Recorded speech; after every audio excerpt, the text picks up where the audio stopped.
Welcome back, everyone, to 4K Kings, home of physical media, movie reviews, friendship, maybe, and so much more. Back live on another fine Tuesday here at 4 Peddlers Row, number 234. 234. 234. Russ. That's easy to remember, man. Russ, always a pleasure to be with you on this fine Tuesday.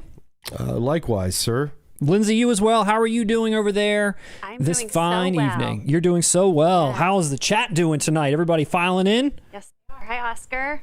Johan, Adam, Jedi Order, Jordan. Lots of people in the house. Lots of people in the house. So welcome. Yes, welcome. Welcome one, welcome all. So happy again to be here on this lovely Tuesday, March 31st. It's the end of the month. End of the quarter.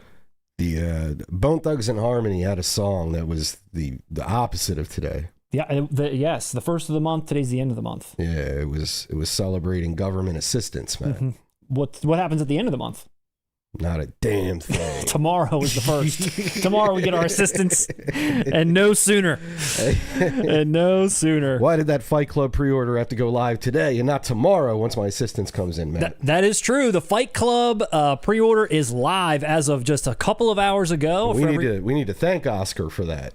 He was on top of one of our loyal viewers. Yes. Oscar was on top of everything and gave us a shout out that the Fight Club Steelbook pre-order went live as of this morning. And not absolutely, and not just Oscar, but so many people actually reached out to us. Not to put any shade on Oscar, he was definitely probably the first, but we got all kinds of notifications from everyone saying, "Hey, that Fight Club is live. Don't miss out." We certainly did not. We picked up a copy each.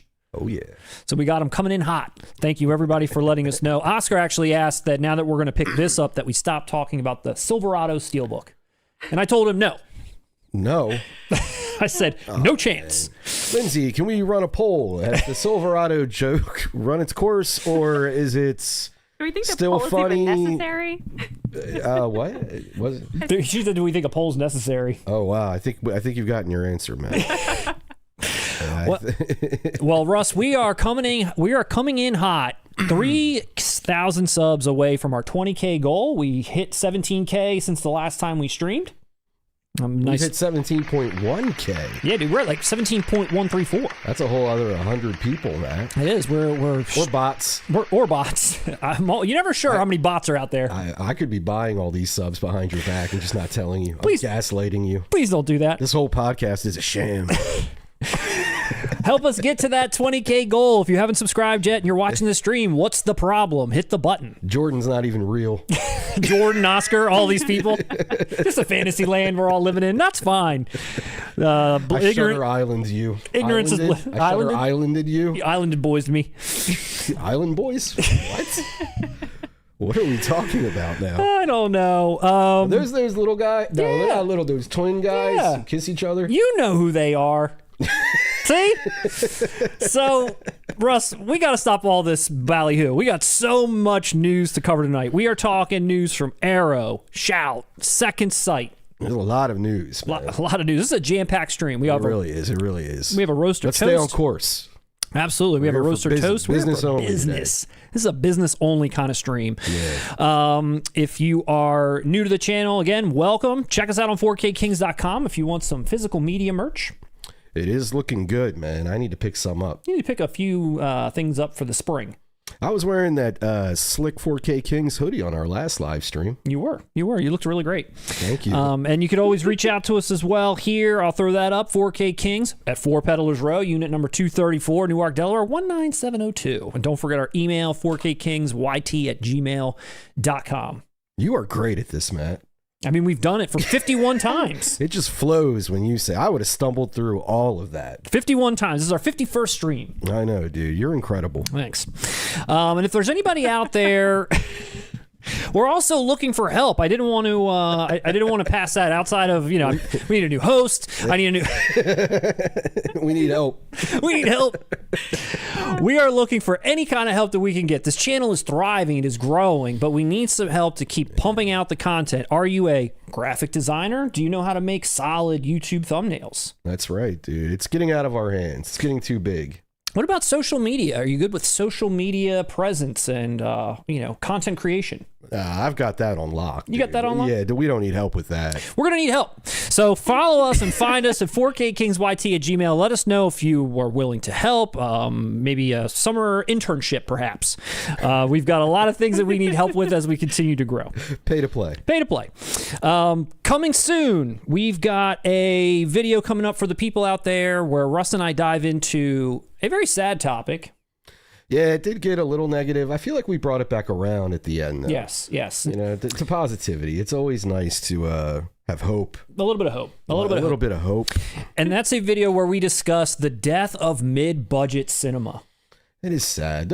I feel like those are the kind of movies that we all that we fell in love that way. Yeah. You know, I wasn't 5, 6 years old watching Stanley Kubrick. No. I mean, I was, but, you know, most people aren't. Most people are not. No, it's a huge swath of films that have just kind of disappeared, and we were sad to see them go. Matt, when I was 4 years old, my favorite film was Barry Lyndon. Whose wasn't? Anyway, so yeah, so that's a video coming for the people next week. Take a look. Keep your eyes peeled for that. Of course, we've got our hard-boiled copies finally shipped. Yes. Thank you, Diabolic. So we got those coming in. We'll be doing a review of Hard-Boiled, a review of The Killer, a review of Fight Club, obviously, the Dollars Trilogy. Got a lot of reviews coming up. A lot of reviews. I like it. And so much more. And obviously, let us know in this chat, in the comments, what do you want to see from us? What topics would you like us to cover? What video or movies would you like us to review? Let us know that as well. I'm going to keep pushing for this, Matt. I think we should review Ray. Okay. Kino Lorber's Ray. All right. Maybe we'll Oscar-winning Kino Lorber's Ray, starring Jamie Foxx. Have you ever heard of it? I have heard of it. Okay. Maybe we'll do a 60-second short. That's how we'll review it. Dude, I'm buying that. I'm picking that up. I like that movie. I haven't seen it. I don't want to see it. Oh my God. No, I'm just kidding. Not that I don't want to see it, but I haven't seen it. Nah, it's good. It's Obviously. good. I recommend it. I recommend it for anyone out there. Ray, Taylor Hackford's 2004 biopic about the great Ray Charles. He wore sunglasses like me indoors, man. He was your idol. He was your idol. That's why you're wearing that right now. Let's see. Last week, don't want to forget to plug this as well. Last week, we dropped our famous State of Physical Media video that we've been doing now. This is like our 4th or 5th year doing this. All kidding aside, you did a great job editing this video, Matt. Sincerely.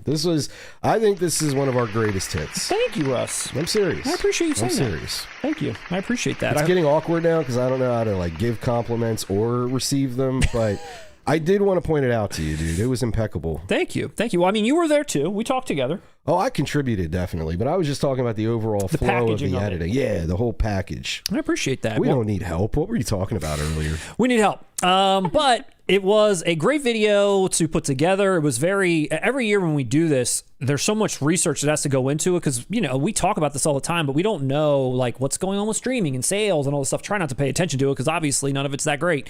But to kind of like dive into all of these different things, this was, you know, a really fun video to put together. Hope a lot of people out there got something from it, enjoyed it.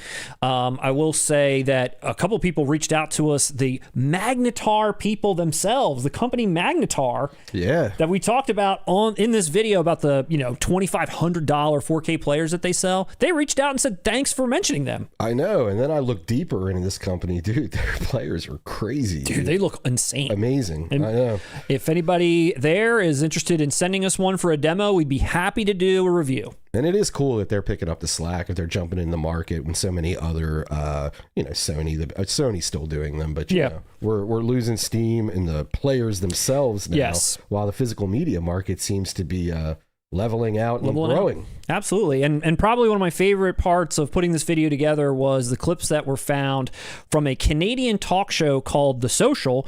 This lady I absolutely loved. Would you be excited to watch a movie on DVD? Oh, I'm surprised. She was so surprised the audience clapped. What a sweetheart. What a sweetheart.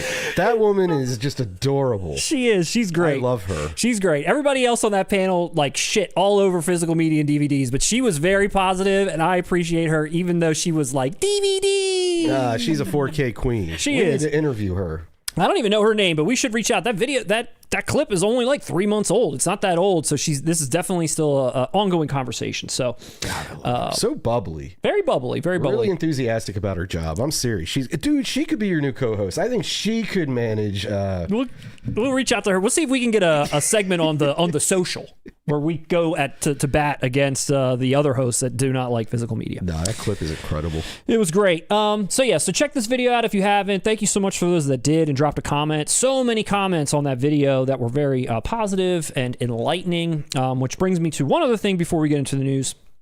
Last stream we talked about some Lionsgate releases, and we said if this stream gets 100 comments, we are going to do a giveaway for the person who dropped our favorite Lionsgate related or comment in general on that stream.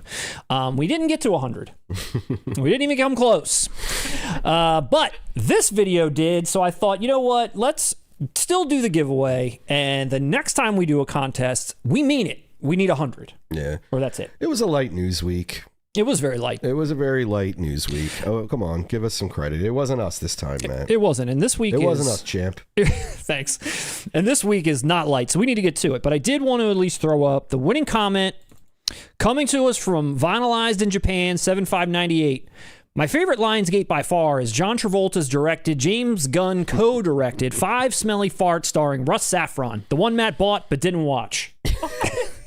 I have no idea what that even means, but I laughed at that, and we thought this was the right one to win the contest. It's poetry, man. It is. Now, I will say, I don't know if you're in Japan, and if you are, contest null and void. We're not shipping to Japan. But if you are in the States, we certainly will send you something. Send us an email. Again, 4kkingsyt@gmail. Drop us a line, and we'll let you know what we have in our goodie bag, and we'll certainly send you something for this lovely comment. Thank you so much for that. Vinylized in Japan. I want to know more about what it means. Yeah. Can someone drop us a line as to what that means? I get the James Gunn co-directed thing. Yes. Because we were talking about, you said Slither was James Gunn's directorial debut. Yeah. And I chimed in with, it was Romeo and Juliet. Yes. I said it just like that. And there was a 5 Easy Pieces a reference, which now it says 5 Smelly Farts. I'm not even sure. It's abstract art. It is, and that's why I won. That's why I won. It speaks to me. It speaks to us all. All right. Now that we've got all that out of the way, all the plugs, all the news, all the requests for help, the SOS, everything else that we need, let's get into some news. You ready? I'm ready, dude. Lindsay, you ready for the news? Hell yeah. You got it, dude. All right. We're going to kick it off with Arrow. We're going to kick it off with some top stories coming in hot from Arrow, which this announcement was pretty out of left field and also very exciting at the same time. And not just because of what the announcement is, but what it could mean in the future. Love Island in 4K box set. No, we are talking about the Stranger Things box set that Arrow announced. Netflix produced and owned Stranger Things that Arrow has gathered together all the seasons and put together in a luxurious box set arriving July 28th, 4K Ultra HD. I don't know if you remember this. Previously, Stranger Things was getting like a really weird physical media release rollout. Yeah, they were exclusive to Target. Yeah. And it was season by season, DVD, Blu-ray. Yeah, they only made it to 2. I thought they... just 2? I think they just did the 2. Well... Now your wishes have come true, man. They've come true. And there was a VHS version of one, like the box or something. I thought they all were that VHS case. Maybe you're right. Yeah. Maybe not. I don't know. But you're right. Yeah. It did stop. It fell off. Yeah. So now anybody that's a huge fan of the show, you're able to buy it all in one place in ultra high definition. And they're putting this out in a collector sort of deluxe edition and then a standard version. And this... and which also kind of means, it's always interesting when they name these things, like this is a collector's edition, this is the deluxe edition. Like, does that mean we're going to get a standard edition at some point where it's just like the basic sort of release from Arrow? I don't know. I was honestly shocked they didn't do it season by season. Yeah. And just milk it for what it's worth and then give you a box set at the end of True. it. So I have to salute Arrow and I suppose Netflix deciding to give it all out front. Yeah, give it all up front. Absolutely. And this is actually what we're looking at here. This is the deluxe edition box. Both have different boxes, but this is the deluxe edition, which we'll take a look at. And I have to say that, you know, we made Arrow our top boutique of last year when we kind of did our roundup video, and I feel like just month after month they're still defying expectations with some of the things that they're putting out. So very, very awesome to see. And like I said, big news for fans of this series, and big news for people that are physical media fans as a whole, because of what this could mean for additional shows down the line, perhaps. I know Stranger Things is a phenomenon, but maybe if this sells well, we'll see what else we can get. I mean, it is sort of ironic. Netflix seems to be interested in physical media a bit, and they're not lining up with just one label to do it. I mean, you've got the K-pop Demon Hunters stuff through Criterion. Yeah. That's Netflix, right? Yeah. Mm-hmm. Yeah. You got Stranger Things through Arrow. I could see Squid Game getting released by Arrow. Yeah, There's a lot of stuff in their vault. The Irishman, what was another one? Another Netflix movie that Criterion got recently. Oh, the other. Oh no, wait, that's not Netflix. Well, regardless, they actually seem to have some sort of interest in doing this. Yeah. Granted, it's Stranger Things. It's like printing money. You know what I mean? They know what they're doing, but it is hopeful, as you say. Yeah, and I hope this will help fund future releases for a time to come, because this is obviously a huge hit for them. It's 42 episodes, 25 discs. Blu-ray and 4K, Dolby Vision, HDR, everything that you'd hope for and come to expect. The deluxe box opens from the top. You can kind of see in these images, it's sort of like a angled sort of top, how it kind of like comes out. Mm-hmm. Tons and tons of features, interviews, behind the scenes, set tours, bloopers, like you name it, it's there. So much stuff. The deluxe edition itself basically comes with all of these extra trimmings that you see here. It's got like dice, tokens, a patch, 25 art cards, 5 double-sided posters, a booklet, a Hawkins map, all this kind of stuff. And what I gather is this edition right here is $189. I was expecting it to be more. Like $250? Yeah. And I've seen it on sale at certain places. I think I saw it for $135 on I don't know where. There is it was pretty cheap on something the other day. So this is get more, I think. Yeah, this is what the regular one looks like, and I think it's just again it's more of just like a plain box. It's so strange seeing the Arrow logo on Stranger Things material. It is, yeah, you know? Yeah, but it fits. It does. It does. It fits for sure, and I guess you're getting reversible sleeves. For what goes on here inside of this box. But I think the deluxe one, probably most people are looking at, just because that box looks really awesome. The slips look really great. You know, all the extra stuff is cool too. Yeah, it's a nice set. It is. Speaking on the show itself, I'm not sure how many people in our audience are, huge fans of Stranger Things. Obviously, this is it's a big deal for, the last couple of years, or however many years at this point. Has it been like 10? I don't even know how many years it's been. It feels like forever. Yeah, all those kids are like 50 now. I know, they're all so much older. I don't know how far you got. Lindsay and I got absolutely at least through season 2, and we might have started season 3, but we never completed the series. I did the same thing. Yeah. I saw the first 2 seasons, and then something around 3.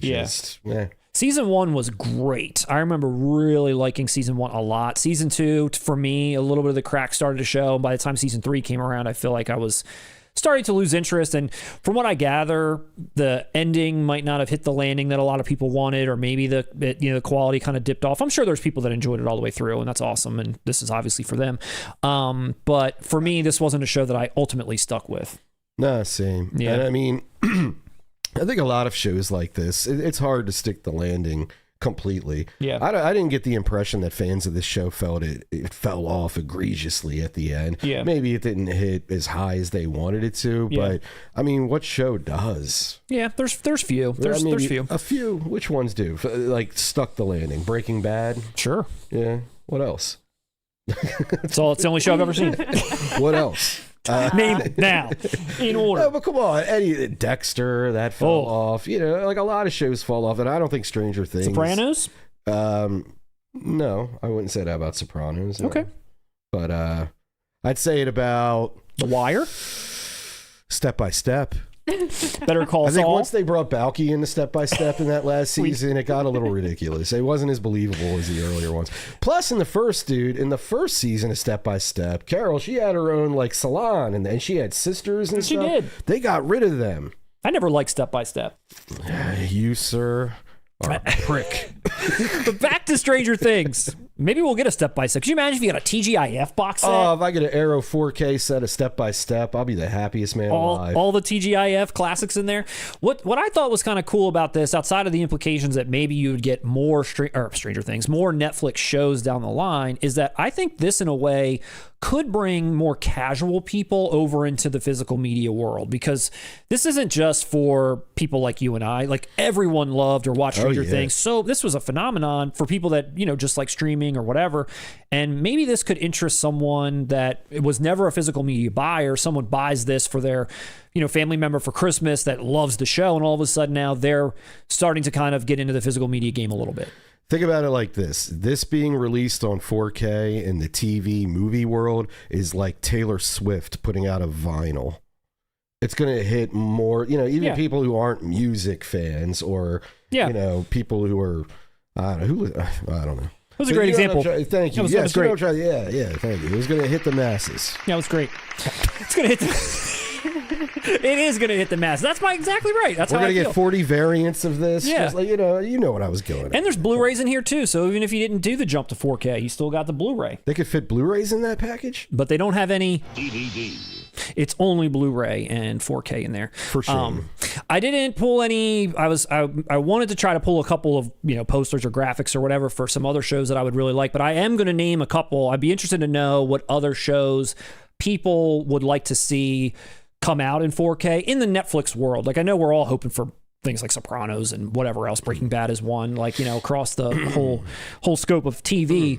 But I will say, in the Netflix area, Netflix, if you're listening, and I know you are, I want a 4K box set of the show Dark, which I absolutely love. One of the best, you know me, Russ, I love sci-fi and I love time travel, and it's one of the best time travel shows I've ever seen in my life. It is so awesome, and it's so dark and, I don't know, gritty.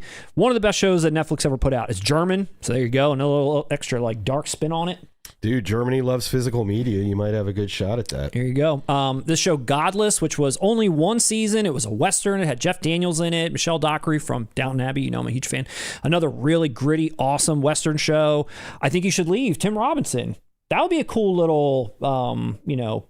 Wasn't that HBO? No, that was his chair company show. Oh, yeah. Yeah, that would be cool, like a little comedy, you know, like little series. That would be cool. That'd be nice. Yeah. Black Mirror, a Black Mirror box set. I don't know if anybody out there is a Black Mirror fan, but that show's had like 5-6 seasons at this point. Anthology, awesome. I could see them doing a box set of that. Maybe not Arrow, but somebody. I would love to see that as well. Maybe a House of Cards box set with Kevin Spacey commentary on every episode. He needs the money. He would love to do it. He needs the money. They need to get him back. He's broke. That was Netflix's first show, wasn't it? First show? I don't know. It was their first breakout, I believe. Maybe. Their first only. Yeah, maybe. Maybe you're right. I think I am. I think you're right on that. I'm always right. I'm going to say you're right. Okay. Lindsay, what are some people saying out there in the chat? What are they thinking about this Stranger Things box set? I was on the TV show comments now. Well, that too. Oh yeah, they want Squid Games, Black Mirror, Sense8. I don't think I've heard of that. Sense8, never heard of it. But yeah, Stranger Things. A lot of people said they were picking it up. One person even said that they never watched the show, but they're picking it up anyway because they're a sucker for a great box set. Okay. It does look really nice. Yeah, it looks great. Yeah, and a few folks. Who was it? I think was it Scott Shermer that said this is one of his favorite shows ever. Okay. Yeah. Very cool. Very cool. Yeah, a lot of excitement, a lot of love for the artwork too. It does look sick. I think someone in the audience should let us know. I believe, is it season 3 where it's like 1985, around that era? I believe they're in a movie theater or something, but they're watching Day of the Dead. Oh. Which I believe will be a tie-in to maybe a title we'll be discussing later on in this live stream. So many tie-ins. I feel like there's so many tie-ins throughout our stream sometimes, and we don't even know it. We got to start calling those out. That's a good one, Russ. Yeah, we haven't even gotten into the obituaries yet. Not even yet. So that is a huge title coming from Arrow. Again, took the world by surprise, and now maybe that'll be some great things for the company to definitely put some money in the coffers back there, but also maybe give us some more Netflix shows that everybody would love to see. It's great news for physical media. Absolutely. Before we jump forward into more Arrow news, do you want to just pop over to the chat and say hi just for a minute or two?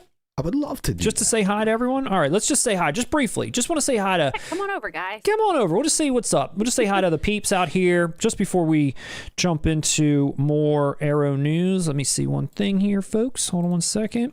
All right, who do we got tonight? We've got Jordan. What's up, Jordan?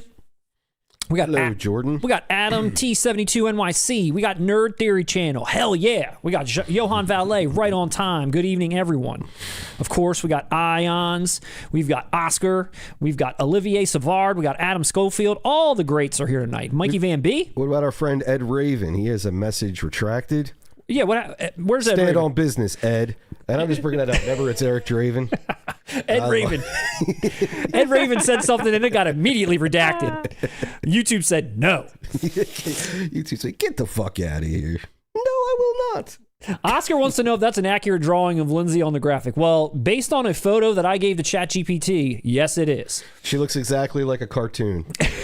She's a cartoon talking head in there. Yeah, it's like Who Framed Roger Rabbit around here. Let's see. We got Scott Shermer. What's up, Scott? We got Josh Waller. We got Steelbook Obsessed. What's up, sir? Have you guys seen Project Hail Mary? If you have, let me know your thoughts. I was so uninterested in seeing that movie, and now that I've seen not a single person give that even a remotely bad review, I am very interested in seeing it. Some of the things I've seen people say about that movie, it's like inspiring. So I'm definitely very interested in checking that movie out. Wow. Yeah, dude, I'm shocked. Isn't it like Chris Miller and Lord Jamar? Yeah, Lord and Jamar. Yeah, Lord and Miller. Lord Miller. Yeah, Lord Miller. Miller time? Yeah. I don't know. Lord Miller. The Lego movie guys. Yeah. Right? Oh, and so many more things since then, but yeah. Yeah. Q Branch MI6, Andrew WR6048. What is up? We've got Ruthie in the half shell. We got, let's see. Let's see. 4K Kings interns get paid in branded hoodies and Lionsgate Steelbooks. You're not wrong there, Steelbook Obsessed. It's exactly how we pay. Apply now. We need help, and we'll pay however we can pay. Just help us, please. Rico Gomez, Dickie Holmes. I combined Dickie and Rico. Slow down. Ricky Dicky. Sedna 6. Seeing how terrible Cape Fear TV show is looking, I hope that at least it brings a 4K of the 91 release. I didn't even know they had a TV show. Cape Fear TV show? Who the hell's in that? Johan Valet, Magnetar, the X-Men villain? Hey, don't disrespect Magnetar. They may or may not be sending us a player. Watch out, Johan. Movie Palace of Blood, always singing that song from Only the Strong Survive, or is it's just Only the Strong? Banana way, banana Why way, is that not on the intro yet? What'd you Or say? the outro. You should cut the outro to that song. With that in there. Will Hicks, congrats on the 17K subs. Thank you so much. Appreciate that. We're moving briskly along to 20. It's going to happen this year. I don't know when, but it's going to happen. We got great things in store for the day that occurs. Look what Dickie Holmes says. He says this show has always sucked. I'm guessing they're talking about. He's talking about us, not Stranger Things. Nah, talking about us. Come on, Dickie. Come on. We're sorry, Dickie. Sorry, we'll try harder. We'll try harder next time. I'm starting to wake up. Don't worry. Let's see who else is up in here. We've got Mark's Movie Menu 1920. Congrats on reaching 17K. Happy to be one. Embarrassed, but happy. Just kidding. Job well done and deserving. Let's see. Richard Curtis, Noodle 1771. Dan Joker. Always a pleasure, Dan Joker. Watched the entire show last year. Season 1 is by far the best out of the entire series. I also think Season 1 of 4K Kings is probably the best. Yeah. It's starting to fall off these days. We jumped the shark around Season 3. Season 3 or 4. It's going downhill. We just started looking older. We weren't fitting our characters anymore. And then like 11, my face just like froze. All of a sudden. Can't emote, you know. How about that one? What's that? That Boy Smith, Eastbound and Down stuck the landing. Oh, I disagree. I didn't watch it all the way. I don't. Not that the third season was bad, but I don't think it was as good as the first or second. Fun fact: the first season of Eastbound and Down, right? Yeah. The last episode of it, how the season ends. Yeah. It's a play on 5 Easy Pieces. Is it really? Yeah. It's basically the same ending. Wow. Okay. Well, I'm glad I didn't watch it. No spoilers for me. Spoilers for everyone else out there.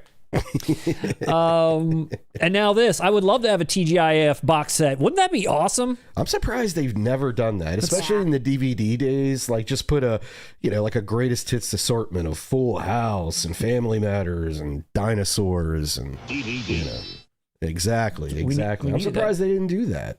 Yeah, there's so many good ones and so many great theme songs. Dude, I'd probably be even stupid enough to buy that. I would buy that. Exactly. Dude, No hesitation. There's so many people that are like, give me a Dinosaurs complete series. Look at that. A lot of I Want Black Mirror. I want to watch the Dinosaurs series. I heard the last episode, the meteorite actually hits. Oh, shit. I'm being serious. I don't know if this is real or not. I read something where the last episode of that show, like, they go extinct. And that's ballsy. Ballsy. I want to watch that just to see if it's true. Somebody let me know in the comments. Is that true? Did civilization get wiped out at the end of the sitcom for dinosaurs? We got a shout out to Quantum Leap. I heard that stuck the ending. 6 Feet Under is another one I heard stuck the ending. See, Quantum Leap I caught as a kid. I didn't watch it as a whole series. I just watched episodes here and there. It is an awesome show. All right. Let's see. A lot of Project Hail Mary. See, look at all this Project Hail Mary love up in here. We really got to go see that. Yeah. Oh, and then a Forbidden Fruits shout out. I'm interested in checking that out too. That looks like The Craft meets Mean Girls to me, sandwiched together. All right, everybody. Well, it's so nice to see everyone. Glad to be here. And now let's get back to the news. Let's get back. Are we still on Arrow? We're still on Arrow. Now owned by Netflix. Now owned by Netflix. Still on Arrow. And we're going to move along to what has been probably one of my most sought after titles for such a long time. Something that I've wanted in 4K for so long. They teased it, and now the results and the news is finally here with the box shots, the features, everything that we could possibly want to know about. You ready, Russ? Wait, we're jumping into the money pit already? The Mortal Kombat Collection. Oh, good choice, man. I know. I need the clip where it's like Mortal Kombat. The song's immediately in my head. Just that shout. We need to track down the man that did that Mortal Kombat call and get him on the show. I want to talk to him. I wonder how many takes did he do? Was it just one? It was one. It was just one. It was one. What was the direction given? Just shout Mortal Kombat. You can only capture lightning in a bottle once. Just once. That was one take. That was one take. He just walked in the studio, shouted that shit, walked right out and said, "Put the money in my account." Collected a check. For real. Collected a check straight up. Yeah. So the Mortal Kombat Collection, love that they call it Collection with a K. They understood the assignment and they did it right. There's no way they were putting a C on that. Mortal Kombat Collection with a K. So coming out June 30th, it has begun. It's here. They're bringing the MK films, sort of the way that they did with the Ninja Turtles, where they had to kind of throw in the second one on you. Mm-hmm. Are you a fan of this style? Do you like this going forward? Are you anticipating a Three Ninjas box set? A lot of questions up front. I'm sorry. So many. I should have let you answer. These questions are swirling about. Yeah. Number one, I honestly do believe that this would have hit harder for me if Annihilation wasn't there. It would have hit harder for me if this was just a hard box, original, boom. I'm not mad that I'm looking at it like it's a special feature. What bothers you more, owning Annihilation or owning Secret of the Ooze and Turtles in Time? Probably Annihilation. Okay, it's that bad? It's not great, no. Really? I mean, it's okay. Is that the one with Kylie Minogue? It's not. Well, wait, no, dude, that's like Street Fighter or something. Oh, yeah. where Jean-Claude Van Damme and her have like an affair. Maybe. Yeah. Not in the movie, in like real life. Bob Hoskins? And he like broke up their marriage. I forget how it went. Okay. But yeah, I do think, I'm not mad that this is what we're getting. It makes sense. It's fine. You throw on Annihilation here and there if you want to. I have seen it recently. My son and I watched it just to watch it. And I see what they're doing with Annihilation, how they try to take it one step further with like more fight sequences and as many more characters as they can think of, but it's piss poor. The original is where it's at. I'm just happy that on this box, it does kind of give the essence of what the original poster looked like, without it being too, like, it's not too far removed where I couldn't look at that and be like, oh, I'm going to put Mortal Kombat on versus like, oh, this is some amalgamation of two films. Like, oh, this is Street Fighter with Kylie Minogue. Exactly. When you look at that cover. I'm not confused at all. Well, man, I'm still caught up on this. So is Annihilation worse than Secret of the Ooze? I know you're not a fan of Secret of the Ooze. I haven't seen Secret of the Ooze all the way through, and I never saw Turtles in Time. Did you ever make it to Vanilla Ice? I would say, here's what I would hear. Not even seeing the third one, I would put Annihilation on par with Turtles in Time, and Secret of the Ooze being better. Ew. I don't like that. It's not good. Okay. It's not good. So if I dive into these movies, I just need to watch the original and that's it? Yeah, maybe one day we'll get like an original in like a steelbook or something. That'll be it. But I'm all in picking this up. You're good, dude. You'll get a solo release. Yeah, I Russ hope so. Damas is telling you will get a solo 1995 Mortal Kombat. That'd be cool. Steelbook probably. I mean, I already pre-ordered this, so they've already got my money. All right. Good man. You're supporting physical media. Hell yeah, until the day I die, baby. Let's see. In a spectacular, I feel like, box set treatment, Arrow is bringing both films home to us here in 4K. Now, the first one, Mortal Kombat 1, 4K restoration, Dolby Vision, HDR, yada yada, supervised by the director himself, Paul W.S. Anderson. Wow. This was before Boogie Nights, right? It was right before. Right before. The year before Boogie Nights came out. He's an Oscar winner now. Oh, yeah, I guess he won Oscars before. That's why Arrow's putting it out. Yeah, that makes sense. Yeah.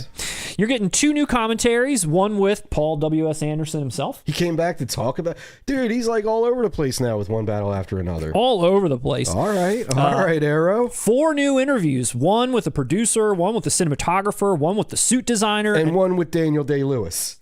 And Johnny Cage, the actor that played Johnny Cage, Daniel Day-Lewis. Where's Kylie? Kylie, yeah, we need her back. Man, I guess she's embarrassed about this. She shouldn't be. It's iconic. It's the first thing I think about when I see the Mortal Kombat collection. She's doing the second commentary. I thought they spelled it with a K for Kylie Minogue. There's also some on-set interviews, B-roll, behind-the-scenes featurette, which is a lot for the original Mortal Kombat. Mortal Kombat 2 is all same thing, 4K restoration, Dolby Vision, and all that stuff. The director is the one that supervised it, John Leonetti. Also Oscar winner.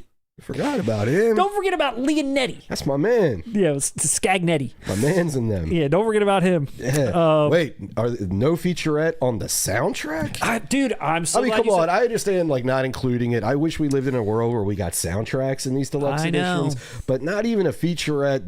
You grew up in the 90s. I didn't even see this movie, but I know that song. I mean, that was everywhere. Dude, if you were in middle school when this hit, every talent show, it was mayhem. I thought about the same thing when I was like looking through the features. Like, okay, there's going to be maybe a featurette on, and not even just that song, dude. That soundtrack has got a few bangers on it. Plus that one, absolutely. Plus, I wanted an interview or featurette with the guy that says Mortal Kombat. Well, of course, I needed him there. Yes. Well, hold on. Are there other songs on the soundtrack that I would know? Yeah, can you give us a snippet, Matt? I don't think I know any. Well, there's that one. It's in a lot of other movies too, but it's I think it's Orbital, Halcyon, On and On. It's in Hackers. It's in Mean Girls. So we just talked about Mean Girls. Yeah, I just thought that was in Hackers. Yeah. I didn't know that was in this. It's on this soundtrack. Wow, why did this soundtrack go so hard? Dude, there's a few like techno-ish like songs. No, I'm being serious. Awesome. Like in 1995, I guess soundtracks were big business, and that's probably peak soundtrack era in 1995. Yeah. But wow, for the Mortal Kombat movie, that's pretty. It's at the ending. They play that song at the ending once everything's concluded. I like that song. But even the second movie, despite it not being great, 2 new commentaries. Again, one with the director, 3 new interviews, one with the composer, a stunt performer, and one of the actors, whom I'm not sure who. And then again, on-set interviews, B-rolls, etc. Hard box poster, reversible sleeves. This is what it looks like opened up. Bam. That's what you're getting. Look at that. Look at that. Now, obviously, I'm instantaneously, upon receiving this, going to flip my sleeve around so that I have the traditional art, because while I don't mind that, that's not what I need. I need that right there. Yeah. That's let them have fun, man. Let them have fun. You can hide it, but let the Arrow artistic team have some fun. Yeah, I mean, the artists got to eat. Exactly. I was just about to say, they got to put food on the table, man. Let them do some doodles. Let them do a few doodles. No, but it looks cool. It does. It looks awesome. Like I said, I'm super happy to have this. All of us, I'm sure, have been salivating to get this, especially when they teased this a few months back. We're waiting, like, when is this going to be? June it is. Did you keep going with this series? How many movies are there now? Didn't they release one that was rated R a couple years ago? I think it debuted on streaming during COVID. You're right. So they actually went back and they did like a redo on it. It came out on, I think, HBO Max. It was rated R. I never watched it. And they have a second one coming out with, I think, Carl Urban as Johnny Cage. And they're really upping the the production value and stuff. I don't really know that I have any desire to watch them necessarily. This just has such a nostalgic place in my heart that we've talked about so many times, like one of my favorite movie-going experiences of all time, and just so many different things to go with this. I'm not really sure I want to see these newer ones, but I'm not opposed to it. In the movie, do they actually say things like "get over here" and all? They really do. Fuck yeah! So if I watch this, that's why it's great. I'm so happy just even saying it. They do that. So, yeah, I did. That was the most genuine smile I've ever seen him make in like 30 years of knowing him. I haven't seen a sparkle in his eyes like that in years. Yeah, I know. Absolutely. When my son was born, I didn't even look like that. Hell yeah, they do, dude. Okay. Is it unintentionally funny for someone like me who won't have the nostalgia attached to it? And just, not even unintentional. I don't think funny is the word. No, but time capsule, where I'm going to look goofy. Because I'm going to look at it as, whoa, this is 1995. Maybe. That kind of stuff. That's fun. I mean, one of the main character, or one of the main villains, did you play the game, like right? Goro. Yeah. Like, he's in the game, it was like stop motion sort of animation, the way they captured it. And it is sort of like that a little bit in the movie, too. It's not super clunky, but there is... It's still not even the effects. I'm just talking about the vibe, the performances, and all that. The line deliveries, the stuff that makes cheesy movies great. No. It's above that. I think so. This movie has merit, is what it does. saying. It does. And Annihilation's just bad. I don't even think that's a movie to laugh at. I think it's just bad. But it does hit all the notes. Like, it hits all the notes that you wanted to hit when you saw this as a kid, loving the game. That soundtrack hit all the notes. Hell yeah. It hit more notes than it deserved to, and had any right doing. And this collection is actually a very reasonably priced item here. How much is it going for? Some boutique labels are selling out movies for $100 on DVD. But this one's only going to be $45. I know. On DVD. No, it's on 4K, man. On 4K. On 4K, it's great. I love her so much. Me too. We got to get her on here. But yes, day one pre-order, Mortal Kombat collection. Love this. Hope everyone else is excited for this and did a pre-order on this as well. I could see this ending up in my top 5 of the year, but we'll find out as we get closer. Not sure if we'll do a review on this. We'll see what the people think, unless it's something that you're wanting to do one on. If you want to. All right, Russ. Got a lot on our plate. We said it earlier in the stream. Oh, yeah, we got a lot on our plate. I mean, we got the Leone trilogy. So much. I mean, that's going to take about 19 hours right there. At least. Then we got Hard Boiled, Fight Club. You want to throw Mortal Kombat on the... I mean, let's do it. Let's do it. Once these interns start, you guys should have some more time on your hands to actually watch a movie. Yeah, it's true. That's true. Dude, once we get our indentured servants, we can do more reviews. That's true. That's true. All right, let's move along. We talked about Mortal Kombat enough. Another one that I think was pretty, maybe shocking is the word for this one too, but I think a lot of people were super excited. Maybe you call it out of left field because people maybe weren't expecting this, but Arrow's putting out a box set for Jackie Chan called his Breakout Hits. That's what they're calling this, the Breakout Hits of Jackie Chan. Also coming out 30th of June. It looks like, again, another incredible box set from Arrow. There's been a lot of Jackie Chan 4K over the years from a lot of different labels, but this one Arrow's bringing together is a collection of his 90s hits, which allowed him to basically cross over into the mainstream before he hit like Rush Hour and became like more of a household American name. Yeah. I mean, for me, was this your experience? Rumble in the Bronx is what I believe introduced me to Jackie Chan. Yeah, that was the first like thing. What our ages and that, hit it in the mainstream in America. Yep, and landed. You're getting 6 different films, a 10-disc collection, tons of new and old features, all restored in 4K for the very first time. Films they're including are The Drunken Master 2, Rumble in the Bronx. You're getting the Hong Kong cut and the international cut. Thunderbolt, Police Story 4, First Strike, again, Hong Kong cut and international cut. Mr. Nice Guy, Hong Kong cut, international cut, and Japanese cut. And then a movie titled Who Am I, again with the Hong Kong and international cuts.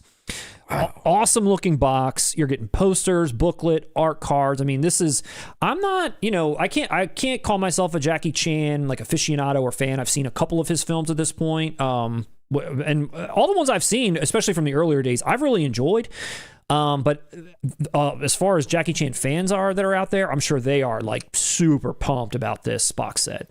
Yeah, I'm sure this is one of those deals where some of these titles would never get solo releases, right? So box sets, the route to go. Right. And with artists like Jackie Chan, you've got a devout fan base. I mean, if you're a fan of one of his films, especially the non-Hollywood ones, you probably are a fan of the majority of them. Yeah, but now I'm like missing the name of the one that we watched together. What, Police Story? At movie night? That's the one we watched? Yeah. That one was... Well, this is... What's in this one? Police Story 2? Police Story had sequels, yeah. That's what I'm saying. This is Police Story 4. Criterion, I believe, did a 4K Police Story. Or they put out Police Story. Or was it Criterion? Yeah. Not sure. Yeah. Criterion did Police Story 1 and 2. They did a set of that. That movie was awesome. Oh, yeah. That movie was really cool. Man. Yeah, for sure. So, Jackie Chan, breakout hits. Again, pretty awesome. So you got... It's so crazy. So Stranger Things box set, Mortal Kombat collection, Jackie Chan breakout hits, like these huge box sets they're putting out. This is really impressive. Box sets are the future. What box set are you looking forward to, Matt? Quentin Tarantino? I know, and I doubted it for so long, but I feel it's inevitable now. Yeah, one day. It's in the cards. It's in the cards. One day. I'm looking for, I don't know. Yeah, what director would you combine? Director. I want a Renny Harlin box set. That could be an Arrow box set. Starting with Prison, going up to Dude, they've done Deep Blue Sea. I was going to say, that's true. They've done like 3 of his films so far. Man, even when I'm making jokes, Rusterdamus is at work, man. I know you're, fuck, that would make a lot of sense. They just got to snag Cliffhanger.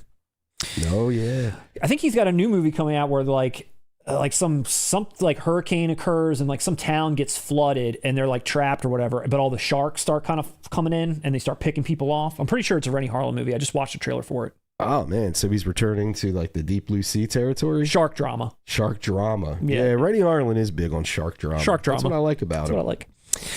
So, Lindsay, what do the people think about Jackie Chan? A lot of people are really excited. Some people said that this is like, a collection of their favorites. It seems like it. Granular Spirit said that this Jackie Chan box set is fantastic. I grew up watching every film in this set. Awesome. Cartridge. Ooh, that's a long one. Cartridge Generation Gaming said this was a day one pre-order and from Arrow directly for the store exclusive. I've never heard. The only one I haven't heard of is Thunderbolt. I don't know that. Is he a race car driver? I can't. Or is that in a boat? He's in a boat. That's with him and Clint Eastwood, dude. And what happened is they robbed banks together, and then they stored the money in the walls of like the cell. Yeah. And they served their time. They're coming back trying to retrieve the money that was in the wall. You ever heard of that? Never heard of that one. Oh man. Big Jackie Chan fan. Oh yeah. Okay. Yeah. I don't know if you know this either. Jackie Chan does his own stunts. Lindsay, did you know that? News to me. I feel like Lindsay might have known that. I had a feeling he might. I did not know that. Okay. It's a little known fact. Well, dude, in that one... Most people think that he just, like, his career popped off because he was an Oscar caliber actor, but he actually is a stuntman, dude. Well, he's trained and all that. The one we watched, Super Cop, right? That's what you said? Police Story, dude. Why do you keep I keep blowing it. Everything else. I'm blowing it. Police Story, the one that where he's in the mall and he comes down like the string of lights. He's like falling down the strip of lights. He did that. Dude, part of me is, when we watched that, part of me was like, I don't know if he wanted to do that show that 4 separate times from 4 angles because it's so badass, or just to make sure they got it. Because if you did that and they missed it, that would suck. All right, moving along. Stop glazing Jackie Chan in all the movies I think I've seen but haven't. I'll glaze whoever I want to. Let's keep blazing. Next up, from Arrow, Audition. Ooh, I know. I like this movie, man. Finally, I get to upgrade my DVD. You know, you just crack a beer? I might have. Whoa. Jesus Christ! Did the mics pick that up? That was drastic. Audition. I tried to hold it down low. Jesus Christ! Time to crack a cold one with the boys and watch Audition. Liz, did you bring one for us? What the fuck? Okay, we're full of beans tonight. You weren't supposed to hear that. So I own this on DVD, never upgraded. But now is the time. I picked up the Arrow Blu-ray. I upgraded to that. Yeah, I know Arrow had put this out on Blu-ray. This movie's a masterpiece, in my opinion. Dude, this movie is awesome. I'll never forget watching, I think it was on like the Bravo channel way back in the day. Do you remember that shit? Like Bravo channel? Bravo? Well, no, not this being on it, but it was like some like top 100 horror movies of all time. There was just like talking heads, and it got down to like number 6, and it was like Eli Roth, and he talked on Audition, and the way he set it up, I was like, holy shit. Yeah, like, I got to check this out, and watched it, and sure enough. I thought you were telling me like you flipped on the TV expecting RuPaul's Drag Race, and we're like, what is this? But you just kind of sat it out. It was Audition. Yeah. The Encore channel. Although the beginning of Audition probably does feel like one of those reality shows. It does. It's set up that way. It probably would fit in on Bravo now we think about it. Wow. Yeah. So this one's coming out June 16th, 4K Ultra HD, the shocking and depraved Audition, which can someone, Russ, please say the director's name. Takashi Miyake. Is that right? Ooh, that's fun to say. I believe I could get Takashi right, but I never knew if it was Miyake or Mike or what. Mikey. Mikey. I need to hear him say it before I feel comfortable that I'm pronouncing that correctly. Man, But just roll with it. You're not being offensive. You're just a dumb American. I'm just trying. Trying here. So again, I never got the Arrow Blue, but I do have the DVD. Never upgraded, but now's the time. Brand new 4K restoration for this one. Horror masterpiece, as you mentioned. This is what it looks like. You're getting that original art on the inside, which I love, and sort of the stylized art on the outside, which I don't mind. I think it looks pretty cool. Yeah, I like it too. I like the slip. I like all of it. I'm picking this one up. Yeah. I'm going to jump on this the way you did on that Mortal Kombat K collection. Hell yeah. K-Cup collection. The K-Cup collection. You're getting commentaries with this, interviews, film appreciations. Hey. I like it when people appreciate film. Especially this one. Wouldn't it suck if they did a feature with people who hated it? An unappreciation. I thought it was a little stupid. It felt like a dating game show, and it got all violent in the end. Nah. And then you also have an intro from Mr. Miyake himself. Did Eli Roth come in here to say? I feel like he's somebody who would pop up on this to glaze, as you put it. To like to glaze. No, he is. He's not on here that I can tell. Matt, you like this one. You thought I was a donut. You tried to glaze me. I know that's one of your favorite lines, man. I love that. I do love that. So not a hard box release, just a traditional with a slip, which I think fits this film. And I think it looks great. Again, I don't know if there's some people out there that haven't seen this. I don't really know. I don't really want to say too much. It is a film that kind of like sets a really eerie stage for a really long portion of this film, and then by the end, it's just such a insane finale conclusion, what with some punctuation moments throughout to kind of keep you like on the edge of your seat, like what is happening here. I'm not really sure what's going to go on or how this is going to conclude, but talking about things that stick the landing, this pays off what it sets up in the beginning. Well, the thing, you know what I would compare it to in an odd way, and I think I said it earlier in the stream, but again, Breaking Bad.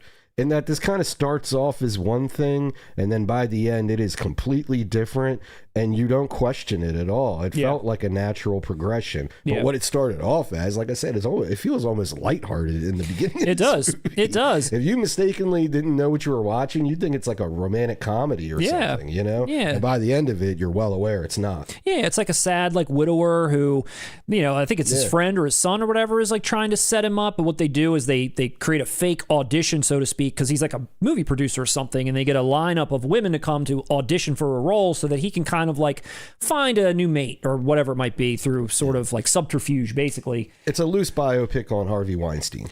And who he ends up picking is someone who seems like she's something, and then is she not? Where it's unclear until the very end. Which is, like I said, a very slow burn, but it will leave you shocked at the end. Definitely a pickup for me. Absolutely. Day one. She definitely likes needles, as you can see from both artwork displays here on this release. And I should have got the sound clip of this too. There's this like thing. You know what I'm talking about? This like noise that she makes. The wire thing. Thing the whole time. It's like, oh god, it's so freaking creepy. Wait, look at this cuts comment. of her like walking by. Now I understand what this comment from Brian Murdoch means. The movie should come wrapped in a wire that you pull to cut the cellophane off. And every time you do it, you have to say that. Oh god, it's wild. Very wild stuff, very depraved stuff, but we'll be watching this, Lindsay, don't you worry. Well, I'm excited. I want to see this just by that picture alone on the cover. Liking it. All right, and then next up from Arrow, still taking the Hong Kong cinema classics by storm, taking what Shout's putting down and repackaging it in their own way, and they're putting. Did Shout give up? They didn't give up, but we've got Bullet in the Head coming from Arrow. Standing in line, believing the lies. You're bowing down to the flag. You got a bullet in your head. That's right. Are we getting a Tom Morello commentary on this release? He's not on here. He's not rats. On here. But again, this box art is awesome. It is totally standing in line with the other ones that they put out. Believe in the lies. Believe in the lies. I'm assuming that's like the original poster art maybe in the inside, which looks pretty cool too. But this new art, wow, it fits with the hard boiled and the killer and all these other ones. That's the definition of tough. Yeah, it's tough. So whoever this artist is, if somebody knows their name, shout them out because they are awesome. It seems like it's the same person doing all of these so far. They are killing it. Whoever's doing this, they're all in line, as you said, and as Rage Against the Machine said, and it looks tough, perfect, exquisite, badass. Yep. This is what it should look like. This is what it should look like for sure. And then here is the rest of what Arrow's putting out. So you also have a film called Marlowe. You have a film called Wake and Fright. That's also coming out there. So pretty awesome stuff. Yep, pretty awesome stuff. Wake and Fright, I know a lot of people are excited for. That also came out from Umbrella a little while ago. It's an Australian sort of flick that they put out in a really deluxe box set. Now this is coming out from them too. And Marlowe's like a James, was it Garland? Like Judy Garland. Noir sort of film. Yeah, it's a Judy Garland noir. But then, and just back to Bullet in the Head just really quickly. So now that all these films are coming out, you have a lot of options to choose from. You've got the Shout but the Shout versions, which are pretty standard, nice slips, all the features that you could want. Got the Groove versions. The same. Are they? Who's Groove? Oh, yeah, that's right. Groove. Groove Shout. Groove Factory. I blew it. It's okay. It's a bullet in my head. And then you've got the Arrow editions, which are coming out with the hard boxes. And for the most part, have the same sort of features. Sometimes it's a little bit different. But then there's also Imprint over there in Australia, who they've been also kind of like picking up the slack as well. And I wanted to share theirs as well. So what they're doing is they're doing hard box versions with steelbooks on the inside. Remember we talked about that? Yeah. How Arrow abandoned this. Yeah, so now they're doing sort of these like cigarette box versions of theirs with booklets and steelbooks inside. So you have steelbook options, hard box options, standard slip options. You can do it any way you want. Can I give you a 4K King confession, Matt? Yes. I have never owned, to this day, I do not own any of these, any Imprint edition. And they look so slick, man. I wanted that Jackie Brown one so bad. I still I can't justify the price. I know. And there's always a similar release that I could pick up, which is great on its own, but man, I want to bite the bullet, pun intended, on one of these releases. Yeah. But man, I don't know what to do. I don't know. I don't know. I don't know. No, I agree with you that there's been so many releases they've put out where I was like, I wish this didn't cost me $100 to get here. Yeah. Did you know that there's boutique labels putting out DVDs for $100? Anyway, so I don't know. There might come a time where they put something out that I'm like, I'm finally going to go for it. Yeah. Finally going to pull the trigger. Imprint, if you're watching, 4 Peddlers Row, Unit 234, send us one. We'd love to just look at it. Seriously, dude. I love movies and I love cigarettes. I'm going to give these boxes a glowing recommendation. And outside of Bullet in the Head, Prison on Fire 1 and 2, which is also Shout Factory has put out. We haven't seen this from Arrow yet. Also in a steelbook. And Once a Thief, also in the same style. But Shout Factory's put out, but not Arrow yet. So what a time to be alive for Hong Kong martial arts cinema classics. Yeah, really awesome. Awesome stuff. Thank you, Imprint, for all that. So that's all the Arrow news and a little bit of touch of Imprint. Dash of Imprint. Little seasoning. Little seasoning. Little sprinkle of Imprint. Lindsay, before we move on to the news, anything that we should address in the chat? Anybody, anything out there? We have a super chat that came through from none other than Jordan. All right, let's. Jordan, he's too kind. I do, is the answer to this question. Jordan, thank you so much for the super chat. Always appreciate that from you and from anybody else that is humbling us by throwing us some super chats our way. I just pre-ordered the Flintstone 4K Stone Book. You guys have any nostalgic memories of that film? I get confused about which one is the Flintstones and which one's Flintstones Viva Rock Vegas. I kind of blend all of the characters together, so I'm not sure, only from trailers because I haven't seen either one. And that's one of those sequels that some people view as superior or at least on par. It's in like that Empire Strikes Back, Godfather 2 category. I got you. So it's easily to or it's easy to confuse them. Have you seen the Flintstones? Do you have any nostalgic? I have not, and Jordan, I apologize for not having an answer. My real answer, so this came out, I believe, in 1994, I want to say. Okay. All right. And I was 12, but I also just saw Natural Born Killers.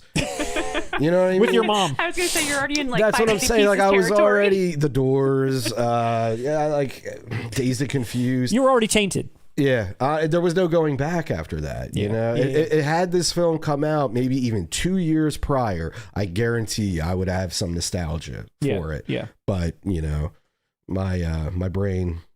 Because the people in it, I mean, I enjoyed around that time or before. Yeah, dude, I love Rick Moranis. I love John Goodman. Yep. Who else was in it? I forget who was Betty and who was Wilma. Rosie O'Donnell and Elizabeth Perkins. And Elizabeth Perkins. Halle Berry's a real hottie in that one. Oh. Kyle MacLachlan is too. I think that's actually the finest he's ever looked. Jordan, you just gave Lindsay the super chat because she has way more memories than any of us combined. I saw it probably in a theater when it came out, and I remember that was one of the ones where it was like, I forget if it was like Burger King or McDonald's that really got behind it. You know, they had like all those. I think actually in the last Roaster Toast. All those glasses. Was it Scott Shermer that had those? I thought he had all of like the Empire Strikes Back crap. So, no, he had Return of the Jedi. Oh, that's right. Return of the Jedi. That style cup they had for the Flintstones release. And I remember we collected them all, and I watched the movie again like within the last 6 months with our son, who is 12. He's not watching Natural Born Killers yet, so he enjoyed it with me. Not yet. But it was really great. Not recommending I was laughing my ass off. That'll be our next family movie That's night. what happened, you know. I'd always say I didn't see Independence Day. I was 13 when Independence. That should have. I'm like the key demographic, but it was like, dude, I got Pulp Fiction, I got Clockwork Orange, I can't watch. You got Pulp Fiction. Welcome to Earth. I can't go to that. Well, Jordan, we will be covering that tonight. I do want to bring that Stone book up, and it's hilarious that they're even calling it that. But thank you again for that super chat. I love the name. Yeah, I want more really Stone funny. books. Yeah, that's awesome. So that being said, anybody else to go to, Lindsay? No, not currently. All right, so we'll go back to the chat here shortly. Let's just keep on going with the news because there's just so much. I just want to make sure that we don't miss anything. So next up, Shout Factory. So many things coming from Shout Factory. The biggest thing that I saw that I think so many people are excited for is Day of the Dead Collector's Edition, George A. Romero's Day of the Dead, which, you know, we've talked about Shout Factory, Scream Factory for a while, not really living up to their name for a while, doing a lot of reissues and so forth. This month is pretty stacked for them, and I feel like this is back in their wheelhouse. This is finally something that, you know, they own, they're putting out, something that people are really excited about. It's new, it's not a redo. So I'm really happy to see something like this coming from them. I was just shocked to learn that Day of the Dead was a Hong Kong cinema classic. Because this is going to sit really nice next to my other Shout releases of Hard Boiled and City on Fire. Number 36. Yeah. I didn't know that all these years. Shame on me, right? And I'm so used to, I wish I had the poster here, but I'm so used to that poster art, which has this zombie on it where he's like looking like sort of up at the sky kind of. Then when I saw this art with him like holding a gun and like headphones on, I was like, it's kind of silly to me.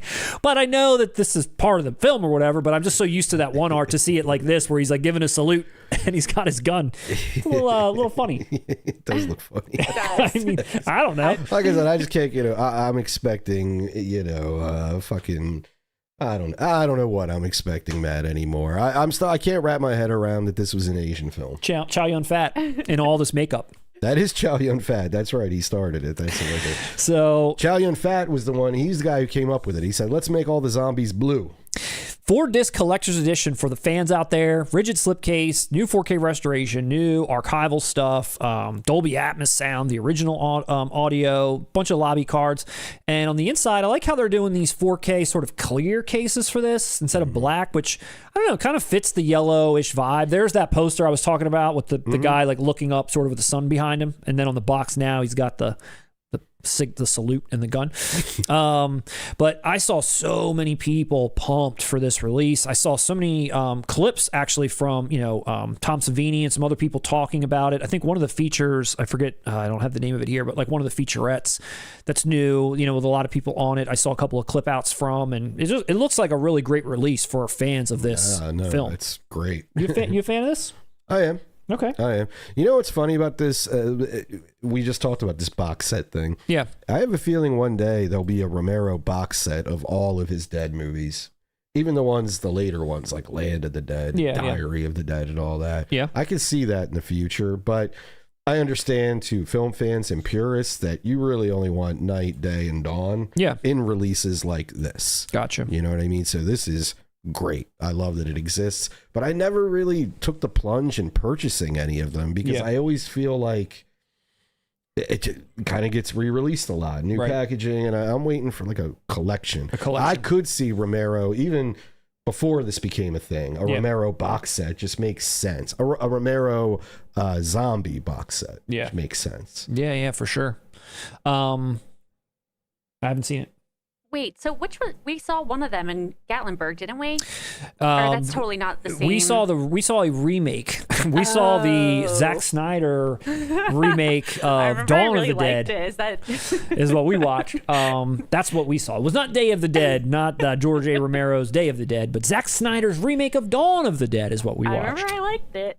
Cool. What did you think, I'm Matt? going to give you a round of applause for that great tie-in to this Shout Factory segment. I probably cracked a few beers that time, too, because I remember having a lot of fun with it. Well, to be fair, honestly, for a horror remake, that's not a terrible I think it's good. one. As a remake goes, I think it's decent. He just lets go of what the original was satirizing. You got to say what Romero was doing with all these movies. They're social satires, man. He has something to say. Night of the Living Dead has something to say. Dawn of the Dead had something to say. Day of the Dead has something to say. Yeah. And when Zack Snyder did it, it turned it into a slick, fast, energetic action horror, which was effective and well made, but soulless compared to what Romero was aiming for. No, I agree. I agree. And Night of the Living Dead, all the culture, all the satire about being, brainless consumers. You're in a mall, you know, that's like Zack Snyder wasn't concerned with any of that at all. He wanted just sheer soulless entertainment value, but and this one's more about like the controlling aspect. You get the idea of manipulation, like maybe we can take the zombies and make them behavioral modification. Like I said, there's always deeper stuff going on in the Romero films.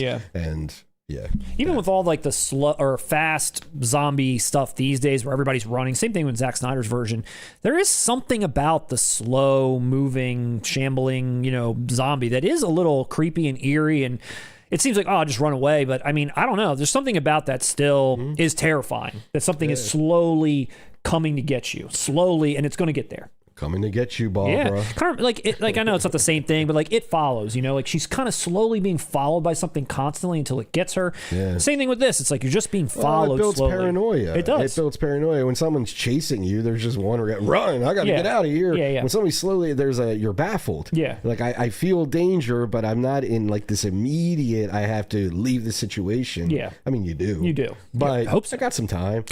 I can sit there and maybe crack a few jokes. You know, and then be on my way. But Day of the Dead, I love what I'm looking at here. I love this box. I love, the two cases on the inside, everything that they're bringing. This to me is hearkening back to when Scream Factory meant something, to when they were putting out a solid release like this every month that people were like, yes, I'm so happy to kind of keep adding to my collection. Lately, it's been a lot of regurgitated steelbooks and stuff. But this, I was really happy to see that they still got a little life left in the veins. Definitely. Couldn't agree more. So that's what they're doing here for Day of the Dead. And then we got a lot of Shout Select stuff this month. We got a lot of steelbooks this month. I feel like they heard us talking shit and they were like, oh, we'll show the 4K Kings. Here's the Burbs. Dude, this month has got like 10, 13 or so releases, which I can't even put them all up on the screen, just like some of the main ones. But yeah, it's there's a lot going on. First up from, again, Shout Select, we got a Hanks double feature. You got back-to-back. You got Burbs and Money Pit. Got 80s Hanks. You got 80s Hanks. And so we'll talk about the one that everybody wants to talk about, which is the Money Pit. Yeah. And can I point out something that's interesting here, though? They abandoned Scream Factory. The Burbs was released as a Scream Factory release on Blu-ray. They went Shout for the 4K. You're right. They're trying. Tom Hanks, they forgot that he was, a multi-Oscar winner. Jimmy Stewart comparison. You're right, and I don't know why they did that. Well, why do you think they went from Scream to Shout Select instead for the 4K? Like you said, it's an upgrade for them. That's a good question. I don't know. I don't know why they would do that. That's a good question. No. I think because they're focusing more on it being a Tom Hanks movie here, you know, and they did that original slip on the Blu-ray that looked very horror, felt more like Joe Dante, more than, hey, this could be You've Got Mail. It could be. Or as you said, they wanted to make it look like a perfect companion piece to the Money Pit. Well, it confused me as a kid because I watched this when it came out and didn't like it, and you know that, and I've told you that before. However, not even a year ago, rewatched it. I really enjoyed it. What? Because it was one of those deals. You looked at Tom Hanks, sweet and nice. And absolutely, this movie goes a little darker. Yes, and it wasn't as funny as maybe I was used to. It wasn't the Money Pit part. Dude, 2. I remember being a kid watching the Burbs, and when they finally go into like the house, and he's like snooping around where they find like what is it, the like the crematorium? That whole scene felt tense to me as a kid. Yeah, because I was just scared he was gonna get caught and all that. And some of like it was creepy, dude. And you, as a bigger fan of the Burbs than me for a longer, and I'm assuming you owned the Shout Factory one. Did you own the Shout Factory one? The Scream Factory. Sorry, Scream Factory one. Yes. You own that? It says that this. I'm assuming this is coming with all the same stuff, but it comes with an alternate ending. Do you happen to know what the alternate ending is? I don't. I'm curious. I was curious when I saw that. Ending. You could tell just by memory of how this movie ends that something feels very tacked on. Yeah, it's almost like there's an ending and then the whole, what is it, like the ambulance thing? Yeah. It felt like they did a test screening and something didn't go right. Maybe they wanted to go darker and they were like, don't do that. Knowing Joe Dante, I'm thinking that, I feel it. I couldn't have told you that as a kid watching the movie, but like you said, as an adult, it felt like some tinkering. Yeah, maybe. At the end of that yeah, it doesn't ruin it for me at all. But no. Yeah. So I was curious to see, what that might be. But this is a great month for Shout Factory, absolutely. Not to mention the Money Pit, which I'll certainly be buying. No questions about that. Well, I apologize to you, Matt. I've never seen the Money Pit. It's arriving with the making of featurette. Sold. I'm going to blind buy it now. It might be a full documentary for all I know. Yes. 40th anniversary edition. Come on. This should be a featurette on the debut of Tom Hanks' cinematic urination. Cinematic urination universe. Does he pee in the Burbs? Cinematic urination, an appreciation, a retrospective. What? Does he urinate in the Burbs? I don't remember him peeing in the Burbs. Ooh. Is there any micturation? He micturates? I'm sure it's there somewhere. We just forgot. But I know in the Money Pit, even though I've never seen it, I have seen clips of him pissing in like fountains. Yes, many clips of that. Many a clip. Is that part of the plot? Part of the plot. Wow. I'd love to know what the alternate ending is. If anybody wants to share that in the chat, without obviously doesn't spoil the actual movie, but let us know what the alternate ending is. Does Tom Hanks die? I was about to say, the family gets murdered. Him, Carrie Fisher, and they all die. Yeah, and everything's covered up. And we find out that Corey Feldman was the one murdering people the whole time. Oh, it was crazy. Crazy. Said that tracks. That tracks. In real life, that sounds very plausible. So it looks like they're keeping, I don't know why the Burbs is number 44 and Money Pit's 215 unless they're keeping some sort of track of the Scream Factory release. That is quite a jump. Why would they do that? Why would they do that? Good catch. Yeah, dude. Also Shout Select, What Dreams May Come. Didn't we cover this? Russ, we teased it with just the poster, but now you said we were running short on time. We don't need to talk about this again. We do. We've got to show the art. There it is. It's the original poster art, and they did a damn good thing doing that. Want to make sure that people know what dreams may come. It's coming out. We do. Commentary, and that's it. Wait, are they paying you on the side, and I'm unaware of this? Do you work for Shout? Dude, and that's the thing. Collector's edition. Houston. Collector's edition used to mean something. It's just getting a commentary, and that's it. What are you laughing at in there? What are you laughing about? I was just laughing about what Russ said about you getting a cut. Yeah, we're getting a cut from What Dreams May Come. I'm going to pick this up. I like this movie. There might be a couple movies you're making a cut off of. How often you mention them? I mean, I wish we were getting cuts. I wish we were getting shit for free. You don't even need to give me a cut. Just send it to me. I'll talk about it no matter what. I didn't know you were such a huge fan of this movie, Matt. I mean, I'd like to rewatch it. All right. It sounds a little bit more than that. I think you're going to be massively depressed. It's a depressing ass movie. You can't even get through the beginning of Up. That's what oh God, don't even get me started on the beginning of Up. It's hilarious. It's awful. freaking Pixar, like there's every so often Pixar knows how to really like mess with your emotions, and that's one of those moments. There's a couple that I can think of off the top of my head. I'll upset some people with an opinion on Up. I don't care for the movie that much as a whole. That intro killed me. The first like 5 minutes of that movie, brilliant. Everything else I couldn't stand, especially when he got to like that island and he was hanging out with like ostriches or some shit. Yeah, a talking dog. Yeah, the dog was cool, but that one sequence though, wow. Well, just kind of like What Dreams May Come. You like the first 5 minutes, and then after that, he's hanging out with ostriches and Cuba Gooding Jr. Yeah, I've never had an interest in watching this. I know everything about it too, and it just seems it's a movie for you, man. It's for me. It'll be a movie for me. Maybe Awakenings is number 213 on the South Select. You know, Sony put that out already. Oh. Awakenings, I'm going to go out on a limb and say is better than this. I'm going to say that love too. Awakenings. I think Awakenings is a very great film. I'm interested in seeing this again. Who directed this? I know Penny Marshall did Awakenings. I don't know who directed this, but they're coming back for the commentary to tell you. Is it Lassie Holstrom? No. Lassie? No, not Lassie. How do you pronounce his name? Who's that? What's he need Gilbert Grape? Oh, I don't know who that is. Lassie. Yeah. The dog? The dog? Matt's going to cry like 6 times in Project Hail Mary. I'm ready. I've become emotional in my old age, you know, and there's certain movies that come on, I start to tear up. Like What Dreams May Come. And Rudy. Maybe. I can't even stop bawling my eyes out at the end of Rudy every time. That'd be we should do a segment on that. Movies where we just cry uncontrollably, dude, like little bitches. Dude, sometimes it's stuff that I'm not even expecting. I remember when we watched, it sounds so dumb, A League of Their Own. There was like a moment that happened where I kind of like just felt myself getting a little choked up. I'm like, why? What's happening to me? Why am I, what's wrong? I know, that's a pretty emotional movie. It is. That's a very, when the woman gets the letter that her husband's dead? Maybe. Maybe that didn't affect me, but I can't remember. This used to be my playground comes on. Yeah, when like Dottie and Kit go their separate ways. That used to be my playground. That's always so corny. My playground. Dude, when I was 10 years old, I thought that was deep. I love that song. Then I heard it, about 11, and I was like, hey, this is ridiculous. Ridiculous. All right, let's keep moving with the shout news. Now we're going to talk about some Steelbooks. Slither.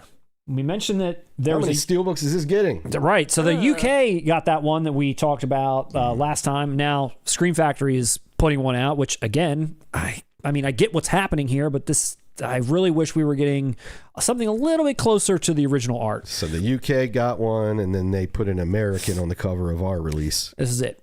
Get it? It's ugly. Americans. I don't know what I'm talking about. These are the types of jokes that go over my head. Mine too. They're not even jokes. It's a way homer. You get it on the way home. I like the Steelbook on the right. Ooh. I mean, I don't mind it, but I just really I think it's, I don't know. It's okay. It's okay. I want a regular edition with the slip with the original art on it. That's what I'd like. Yeah. That's for me. So you got these two. You got this one from Scream coming out, plus this one from what was it? Visions? Is that what it was called? I can't remember the name of the label there. BUBBA HO-TEP. That's an odd cover. A movie I wanted to like so badly and just did not like it at all. Well, Don Coscarelli, he's hard. He's a hard filmmaker. That I don't know. You're either gonna like his stuff. I come away from a lot of his work respecting it more than I actually like it. Yeah, and I did not. Yeah, well, I wanted to. Did we watch this together?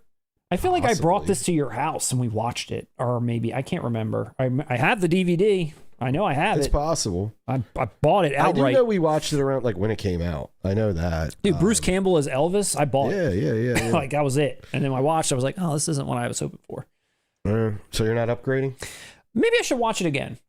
You think it's one of those? Maybe. In the What Dreams May Come category? It might be. I thought you said Wet Dreams.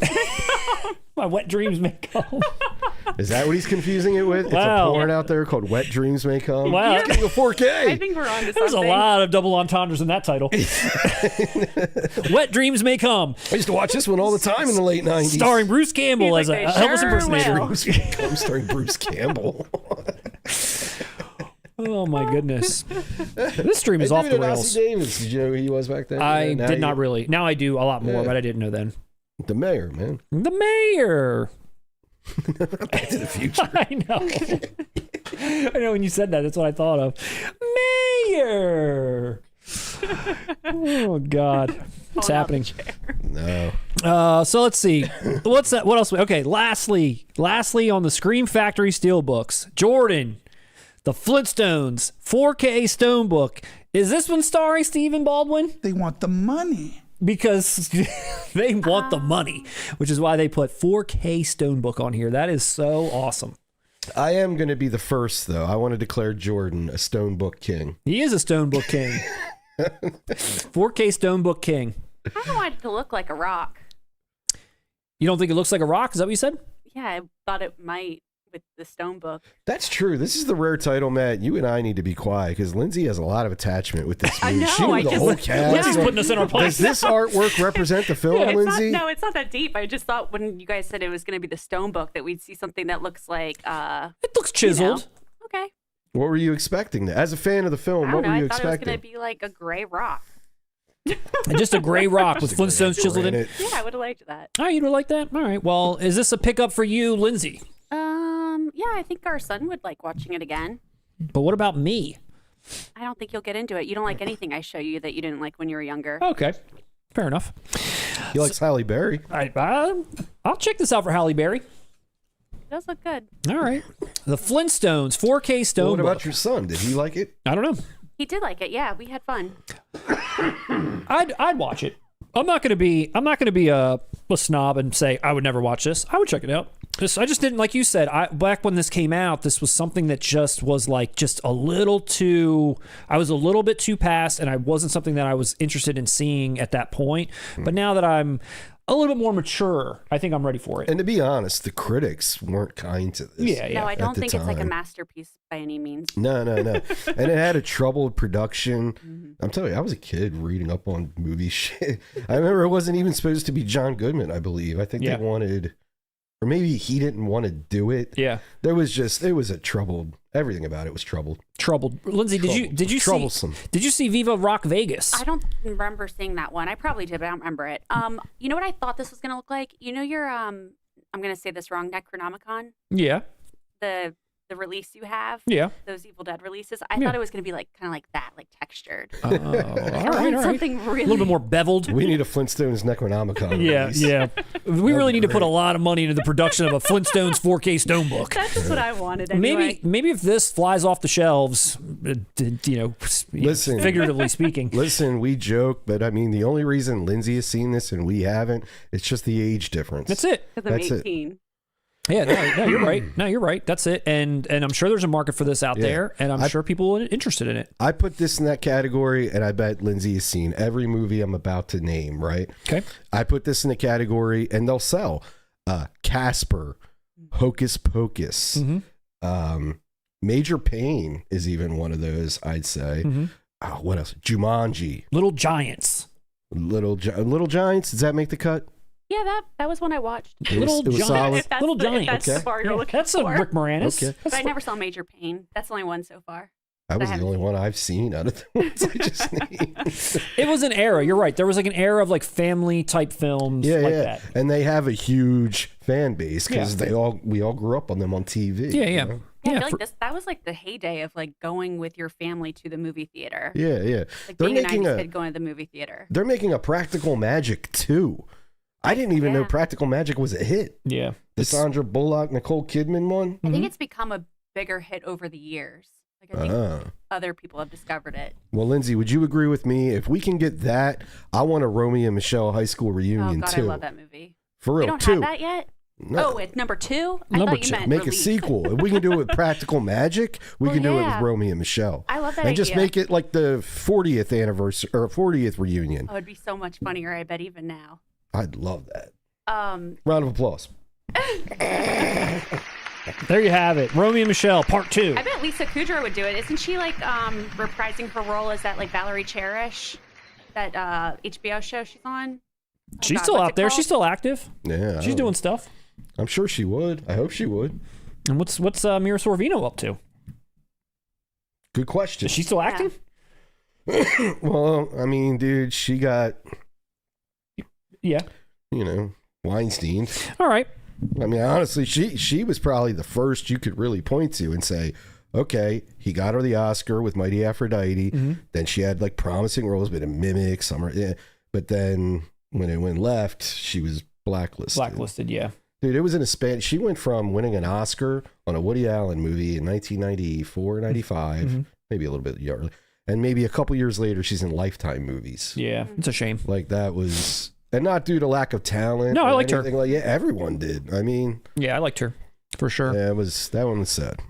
All right, well, that's all. I mean, and there's other things that Shout Factory, Scream Factory's putting out. They're putting out a Cloud Atlas steelbook. They're putting out a steelbook for this film. Perfect Blue, which I'm really interested in seeing. They put a collector's edition out now. There's a steelbook for that.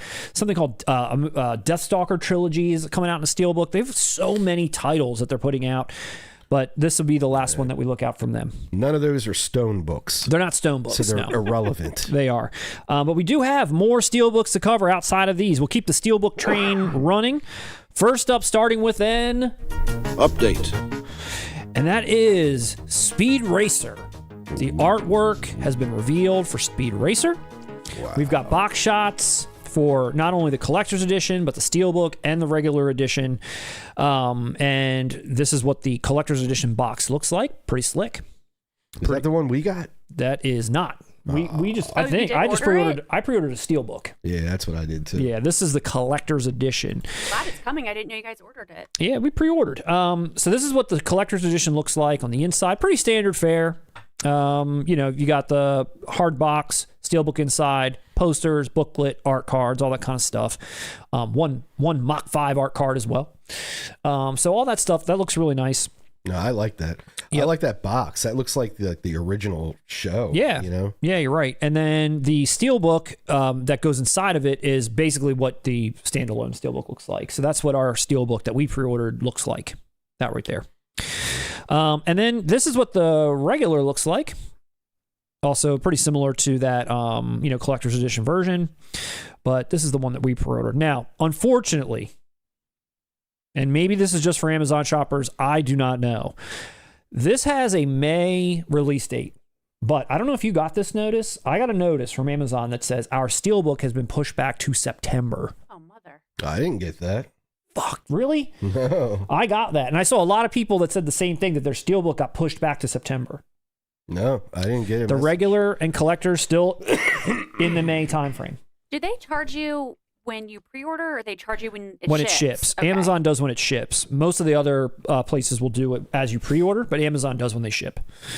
No, I did not get that email. I'm sure, no, if that's what's happening, I'm sure it's happening to me as well. But I'm wondering if I it's didn't get any message about that. Yeah, and I didn't know if it was an Amazon thing or if it was just a steelbook thing. You know, like maybe they only made enough units for the collector's edition and they're just going to, you know, have to redo or reprint other ones for later, or it's going to be like a one battle after another thing. Possibly. Dude, how right was I on that? Did you see the artwork for it? Yeah. Well, somebody asked her, like, why did that get delayed? And we I was might be looking. And I said, well, you know, it's going to win Best Picture, so they're going to put it off so they can throw that on the cover. Yeah. You know? Yeah, we'll be talking about that in a second as well, but you're right. They kind of slow rolled that and changed some stuff around, but this is where we're at for Speed Racer. We'll be waiting another 5 months, I guess, to get it.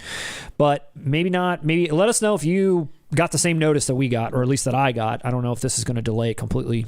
But if you no one did. They're all like, why are you dipshits ordering from Amazon? I know, dude. I don't know. I mean, that was where we did. That's just what we did. But I don't know if it got delayed. Let us know if that got delayed outside, or if you got the collector's edition or the regular. I guess we'll see. Maybe we should cancel and get this box. One looks really nice. I wish you got that one. But we don't even know if we like the movie. We won't know. We won't know. Oh, that box is looking good. It's looking good. It's looking She's good. looking good. She's looking good. But I also don't know the cost. It could be in the 50-ish range. I don't know. Maybe. Something like that. So that's your Speed Racer update. Maybe some delays on the steelbooks. Here's what the art looks like. I know a lot of people are excited for this, which I'm excited to finally check this out. And then everything that goes along with this looks really nice. Happy to see. How come we don't see Emil Hirsch on anything here? You're right. You see his hand. I guess he wouldn't. Is he not proud of this film? He wouldn't I don't know. allow his likeness to be replicated? I don't know. We see his helmet. He's a replicant. He's a replicant. Russ, do you know what's coming in what's celebrating its 30th anniversary? Swingers. And I want Lionsgate to put out a steelbook of Swingers 30th anniversary. Please. I want that in 4K. Continue, Matt. Escape from L.A. Oh, And they're putting that out in a new steelbook just for you. how do you like that? How do you like that? Now, you own this already in 4K. Yeah, I do. I had to. I wish I would have brought it here. It's the goofiest 4K release I own. Isn't it like really tall? It's a DVD case. It's a DVD. I'm not kidding. It's a DVD case. It was like $9.99 on Amazon, like a year or two ago, and I forget what they called it, but there were 5 titles. You know, not beloved films. Sure, Let's just put it that way. Yeah. But they were 4K discs 4K that came discs. in DVD cases. Yeah. And I was like, dude, I have to own that. I was like, if there's any movie I'm going to do that with, it's Escape from L.A. I'd never do that with Escape from New York or, you know, every other John Carpenter classic. I think this looks good. And guess what? Because that was so cheap and this looks good, I might even double dip. I think Kurt Russell looks awesome on that front cover. I might even double dip. I know it's Escape from L.A. People have issues with it. I have nostalgia for it. I recognize it is nowhere near Escape from New York, but I have fun with it. Mm-hmm. And the ending to Escape from LA, which again is just a retread of the original, it's done. It's amped up a bit in LA, and I think it works really well. It almost works better in LA, the ending. Okay. Yeah. I mean, I like how this looks. I like Kurt on the inside, Kurt on the outside. Dude, can't go wrong with that. Can't go wrong with Kurt. Nah. Can't go wrong with him. So 30th anniversary, Escape from LA Steelbook. There you have it. And this is good news for all of us who want a Captain Ron Steelbook. Coming soon. That's another Lindsay Many fave. of us. I mean, this was available to watch. Another Lindsay So I fave.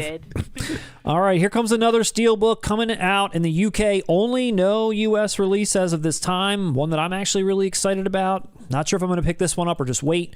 30 Days of Night. This starring Josh Hartnett, Lindsay, the producer, and I's first movie we saw in the theater. Aww. That was a romantic choice, man. Which actually, that's so weird because the first movie we ever saw together Also was at Josh home Hartnett. Josh You're right. Hartnett. Lucky number 11. That's weird. Really weird. That's I never weird. put that together. I know. I never put that together for Or now maybe either. we did in the last 20 years and we forgot. I think Wow, this did you guys watch that one where he has to abstain from sex after that? That was a good one. 40 Days and Nights. I've watched that, but not with Matt. That was our other You boyfriend. like love Josh Hartnett? I like Josh Hartnett. You've never even seen H2O. I didn't know. He's like a main character in it. He plays Jamie Lee Curtis's son or something. I'm usually a fan of Josh Hartnett in the movies that I'm enjoying that he's in. I'm like The Faculty. You know I think he's what? great in that. You know what? I'm offended right now. Okay. For years, decades, you mocked me for liking Topher Grace. But Wait, you're but you sitting do over really like here. Topher Grace? But you're what's that? But you really do like Topher Grace? Because that seems like Yeah. a weird pick for you. Nah, ask Matt. He what loves did I him. say from 20 years ago? I was like, I like that dude. Yeah. I dug him. I thought he's cool. I watch movies because he's in it. I'm dead ass serious. Now, You made Great Now. Gatsby enjoyable for you. and Lindsay, what Rewind. happened? What happened with Topher Grace in the past couple of years? Didn't my man come out looking beautiful? You mean Actually, I his don't know if I've looks? seen him. No, not his looks. I'm talking about like the rest of the cast on the show he was on. Oh, And back then, everyone looked at him like he was the weirdo because he wasn't out partying and all that. Who looks great today? I thought you meant like physically looks great, and I was like, oh, That I haven't too. seen him. Has he had a glow up? I didn't say he wasn't Half that- sexy. I think half that cast has been arrested at this point. Dude, my like gosh, all I of would- them. I mean, I think they're all in jail. This whole time, I thought you were talking about Tobey Maguire. Oh my God. Topher Grace. Now you're out of line. You're out of your element. Come on. It's come on. Topher. It's Topher. But anyway. Not Toby. Toph. We're My talking man Toph. Topher Grace, he's legit. But Well- you're going over here about Josh Hartnett? Well, he's not in this. Josh Hartnett is in this, and Ben Foster, and what's that one dude, the main vampire? What's his name? Danny Houston. He's awesome in this. I like this movie a lot. My problem with this is how it looks. I don't like this art at all. You see that booklet right there that says like scratch 30 Days a Night? That was like the original poster. That's badass, and that should be the steelbook right there. This is getting like some hard slipcase over top of the steel, which I don't mind that at all. I think that's kind of cool. But that should be the art, not this. I don't like this drawing. I don't think it looks good whatsoever. It's got Mark Boone Jr. in it. You met him.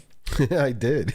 Remember him? I should have asked him about this. Yeah. Matt. I didn't know you were a big fan. Yeah. I should have told him, hey, you know, my buddy over here, his wife, they met on your movie. Yeah, well, and we're from Sons of Anarchy, too. He's Bobby Elvis.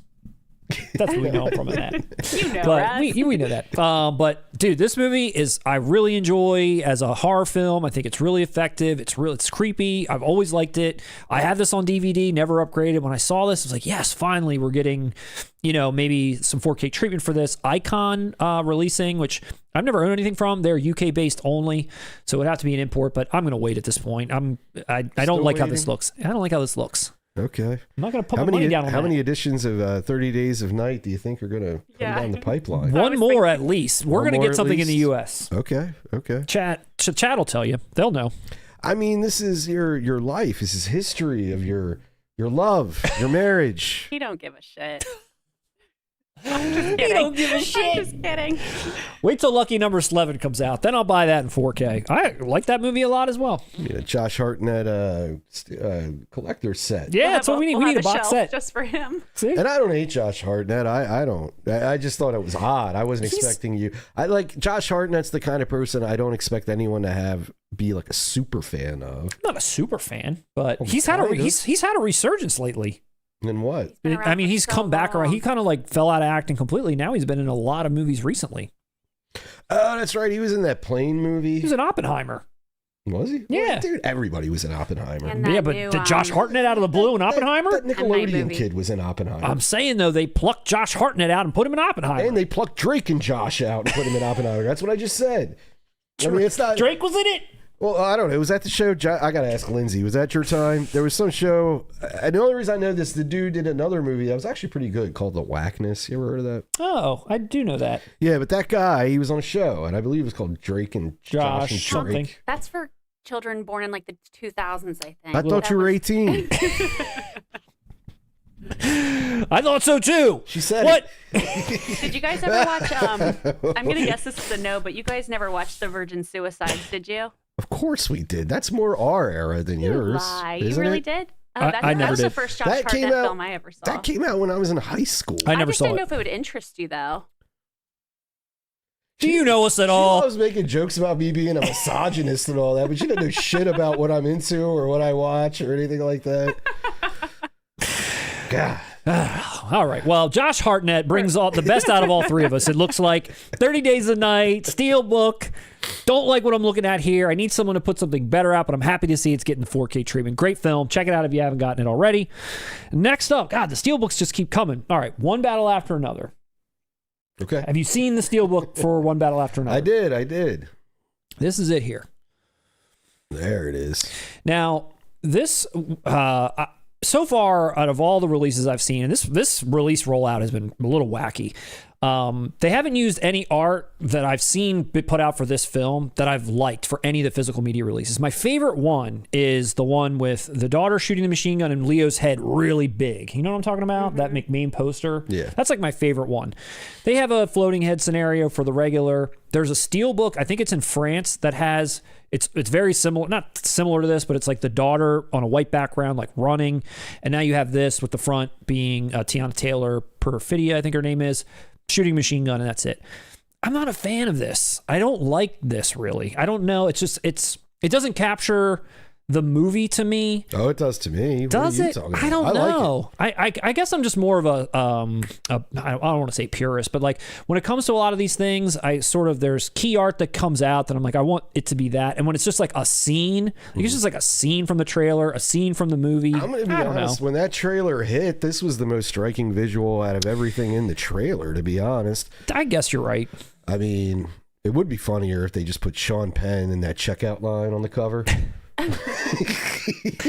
I guess. I mean, I get the flip side. It's someone else firing, so it's kind of it's like it tells flows. a story. It tells a story. It flows. I guess I was just hoping for that art that I love to be the Steelbook, and when it wasn't, I was disappointed. I don't have any attachment to that. This movie came out last year. I don't have any like, whoa, it's a classic. I'm a purist. It's a poster that was made last year. Right? It's okay.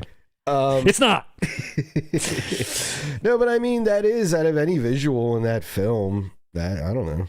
That fits it. How do you feel about this? I love how like there's controversies about this movie. Like people on the left have problems with it, and people on the right have problems with it. So I think this visual on the cover is great for that as well.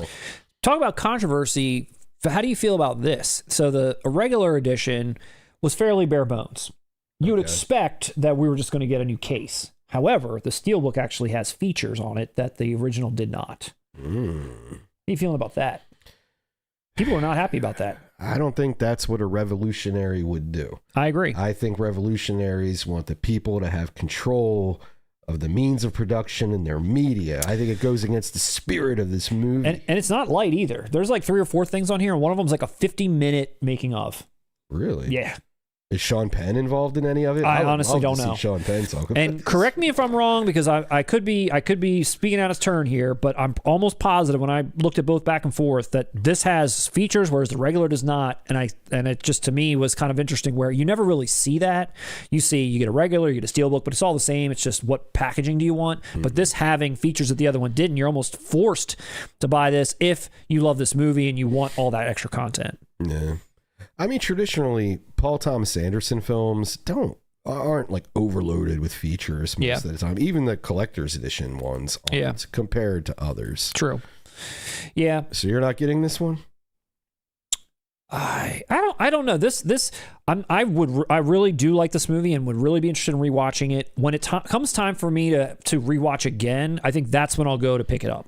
Whatever's available is available. That's kind of how I feel. Maybe we'll get a Paul Thomas Anderson box set, and that'll just be done. See, we will. I think every director's getting it. We're going to get a Tommy Wiseau box set. Yeah, we're going to get it all. I could see Criterion doing Paul Thomas Anderson the way he did Wes Anderson. Anderson box sets. Andersons. Get Paul W.S. Anderson in there too. Make sure you get him in there. Yeah. All the Andersons. Mr. Anderson from the Matrix box set. We'll do it all at Criterion. You got to have him. So one battle after another. Finally, the last release for now coming out. Maybe people want this. Maybe they don't. The fact that all these features are on there, looks like you have no other choice than to pick this up. And then lastly, on the Steelbook side of things, we do have another update, and that's for Eraser. We got the cover art for the Arnold Schwarzenegger film Eraser. That looks great. There he is. I like that. It's his huge face on the cover. I like that, man. Schwarzenegger front and center. Front and center. Like the heydays, man. Keeping the green. I like it. Yep, keeping that green motif. Open it up. You got Vanessa Williams in there. Yep. They saved the best for opening up the MRA case. Yeah, she looks a little terrified. Opening up the Steelbook. I like the spine. I think that looks nice. I think that'll look good on a shelf. Yeah. Looking good. I like this. I'm not going to pick this up, but I like this. You should. They don't have a back for it yet. You should, because you haven't seen it, correct? Correct. Chuck Russell. That's your boy. My boy. Jimmy Caan. Jimmy Caan. He should be on here. Jimmy Caan. couldn't It's a fit his shoulders on Schwarzenegger there. vehicle. Did you say he couldn't fit his shoulders? Yeah. He should be on the back.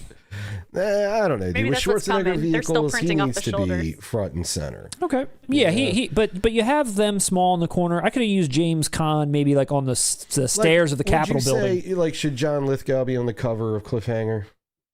Maybe somewhere. Maybe somewhere in the mountains. His face. Just tiny. He's just there. He's like waving. Looking over, looking down on slides. He's got binoculars looking at the views. Whatever. Well, all right. Well, that's your Steelbook roundup. There's no other news about this that I've got other than that's your art. That's your art. All right. And before we get into the Roaster Toast, a company we haven't talked about in a while, and that is Where Are You? I Can't Find You. Second Sight. Second Sight. It's been a minute. And they're coming out with 2 titles, and the first of them being Insomnia. Man, I loved Al Pacino in this movie, Matt. I can't wait to revisit this one. The tension between him and Robin Williams and even Hilary Swank blew me away in this one a bit. I always felt it was one of Nolan's underappreciated films. What do you think Al Pacino thinks about this original? I don't give a flying fuck into a rolling donut about what Al Pacino thinks. Fair enough, William. But I've never seen the original. I do like the Christopher Nolan one, which I will say now, looking at his whole catalog, it's the most un-Christopher Nolan movie like of all time. But I've saw so many people in the comments about this saying how much better this one is than his version. I'm sure it is. His version wasn't very good. And that makes me... Wait, so I'm sorry. It is the same movie? It is. It's the Christopher Nolan one's a remake of this, which is... That's not what she asked. It's not. What did she ask? Well, that's what I meant. It's a Swedish version. Like this is a okay. Swedish. I believe it's Swedish with Stellan Skarsgård right there. He played Pennywise as the Al Pacino character, and all I keep seeing is that this is the one to watch. And I remember when I saw the Christopher Nolan one, I kind of had this thought like, oh, maybe I'll check out the original one day. Just never did. But seeing all these comments about it and now this is coming out, it has inspired me to maybe want to check this out. I don't know. I had no idea that was a remake. Yeah, it's a remake, and they're going for a very blue motif here. It is a very blue movie. I'm assuming. Well, the Christopher Nolan one takes place in Alaska. I don't know if this is a similar situation or if they just took some liberties with that. But this one takes place in Hawaii. Hawaii. But like what they're doing here, as always, Second Sight, putting a lot of great stuff together. This is May 25th. The director's coming back to approve the 4K restoration. Who did direct this movie? I don't have their name off the top of my head here, but I can look it up real quick. Oh, I'm sorry. Honestly, I just assumed it's a name that's going to be hard to pronounce. Oh, you wanted me to just... Wanted to make some jokes. Keep going. Don't worry about it. It's first off, I'm coming up with Christopher Nolan. Wow. That's not hard to say. He did the original as well. He made his own movie. It's not too hard to say. That's a great director. He did an entire film in a foreign language, then remade it for British and American audiences. I typed in Insomnia director and scrolled through a whole page, and the original doesn't come up at all. That's a shame. Well, I think it's interesting to me because I just assumed Christopher Nolan, his was original because he always writes his movies. So it just seems so weird that it's a remake. His brother wrote them all. What? There's a lot of his brother writes a fair amount of them, and this guy's name his brother came up with Batman. And I think what was his first movie? The Following. I think didn't his brother write that? Yeah. And Insomnia, or not Insomnia, Memento. But he writes along with them. Eric Skjoldbjerg. Yeah. I totally butchered that. I apologize to the Norwegian people for how I said that name. Skjoldbjerg, in 1997, and then Christopher Nolan did it 5 years later. So another great thing from Second Sight. Excited to see them putting some more great releases out, and then another one which, The Devil's Candy. I feel like I've seen this. I don't know. Who's this guy down here, bottom left, with that great haircut and muscular physique with the tats on his chest? I must have seen another movie that has a similar title. There is a lot of Devils films. Or blank Candy, Candy Snatchers. Candy Devils. Candy Devils. Mm-hmm. Yeah, I like Candy Devils. You like Candy Devils? I might be confusing that with this. Maybe. I just wanted to give this one a quick shout out as well, since they're always kind of putting out 2 titles at a time. This is the other title that they're putting out. I'm not sure if there's a lot of Devil's Candy fans out there or Insomnia fans. Recommend Insomnia to me, please. Let me know if you've seen the original, how it weighs against the Christopher Nolan one, if it's a must watch, if it's just okay, if it's similar. I am really curious to check it out. Some people are saying it's better. How much better? Better than Tenet? They say it's Swedish. The Swedish one is the first, and it's better. Always better. Always it's better. All right. I mean, Nolan's a hack. What's he done? All right, well, that is... Honestly, he needs to prove himself one of these days. One of these days, he'll finally get it right. Yeah. So that's all of the news for the night. Give a round of applause to all the news. And now we'll jump into our favorite segment where we roast or toast a collection from the audience. You ready to do that, Russ? No, it's always so mean. I don't think it's that mean. I love it. I think anyone that puts through their collection is game too. They seem to have, a good sense of humor. So I'm hearing go harder. Go harder. I don't think you need to go any harder. I think you've gone hard enough. Before we dive into that, do we just want to say a quick goodbye to Chuck Norris? Oh.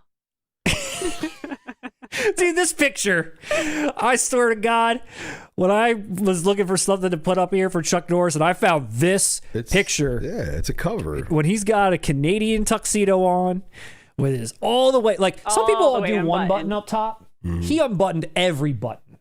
There's literally, he took an unbuttoned shirt and tucked that into jeans. Yeah. Come on, you needed to word it correctly. The shirt unbuttoned itself because his chest, I don't know. Yeah. It's sweaty. He's got 2 Uzis.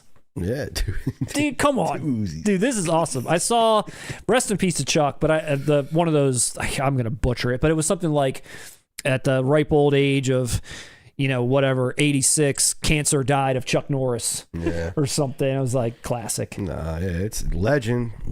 Look at him.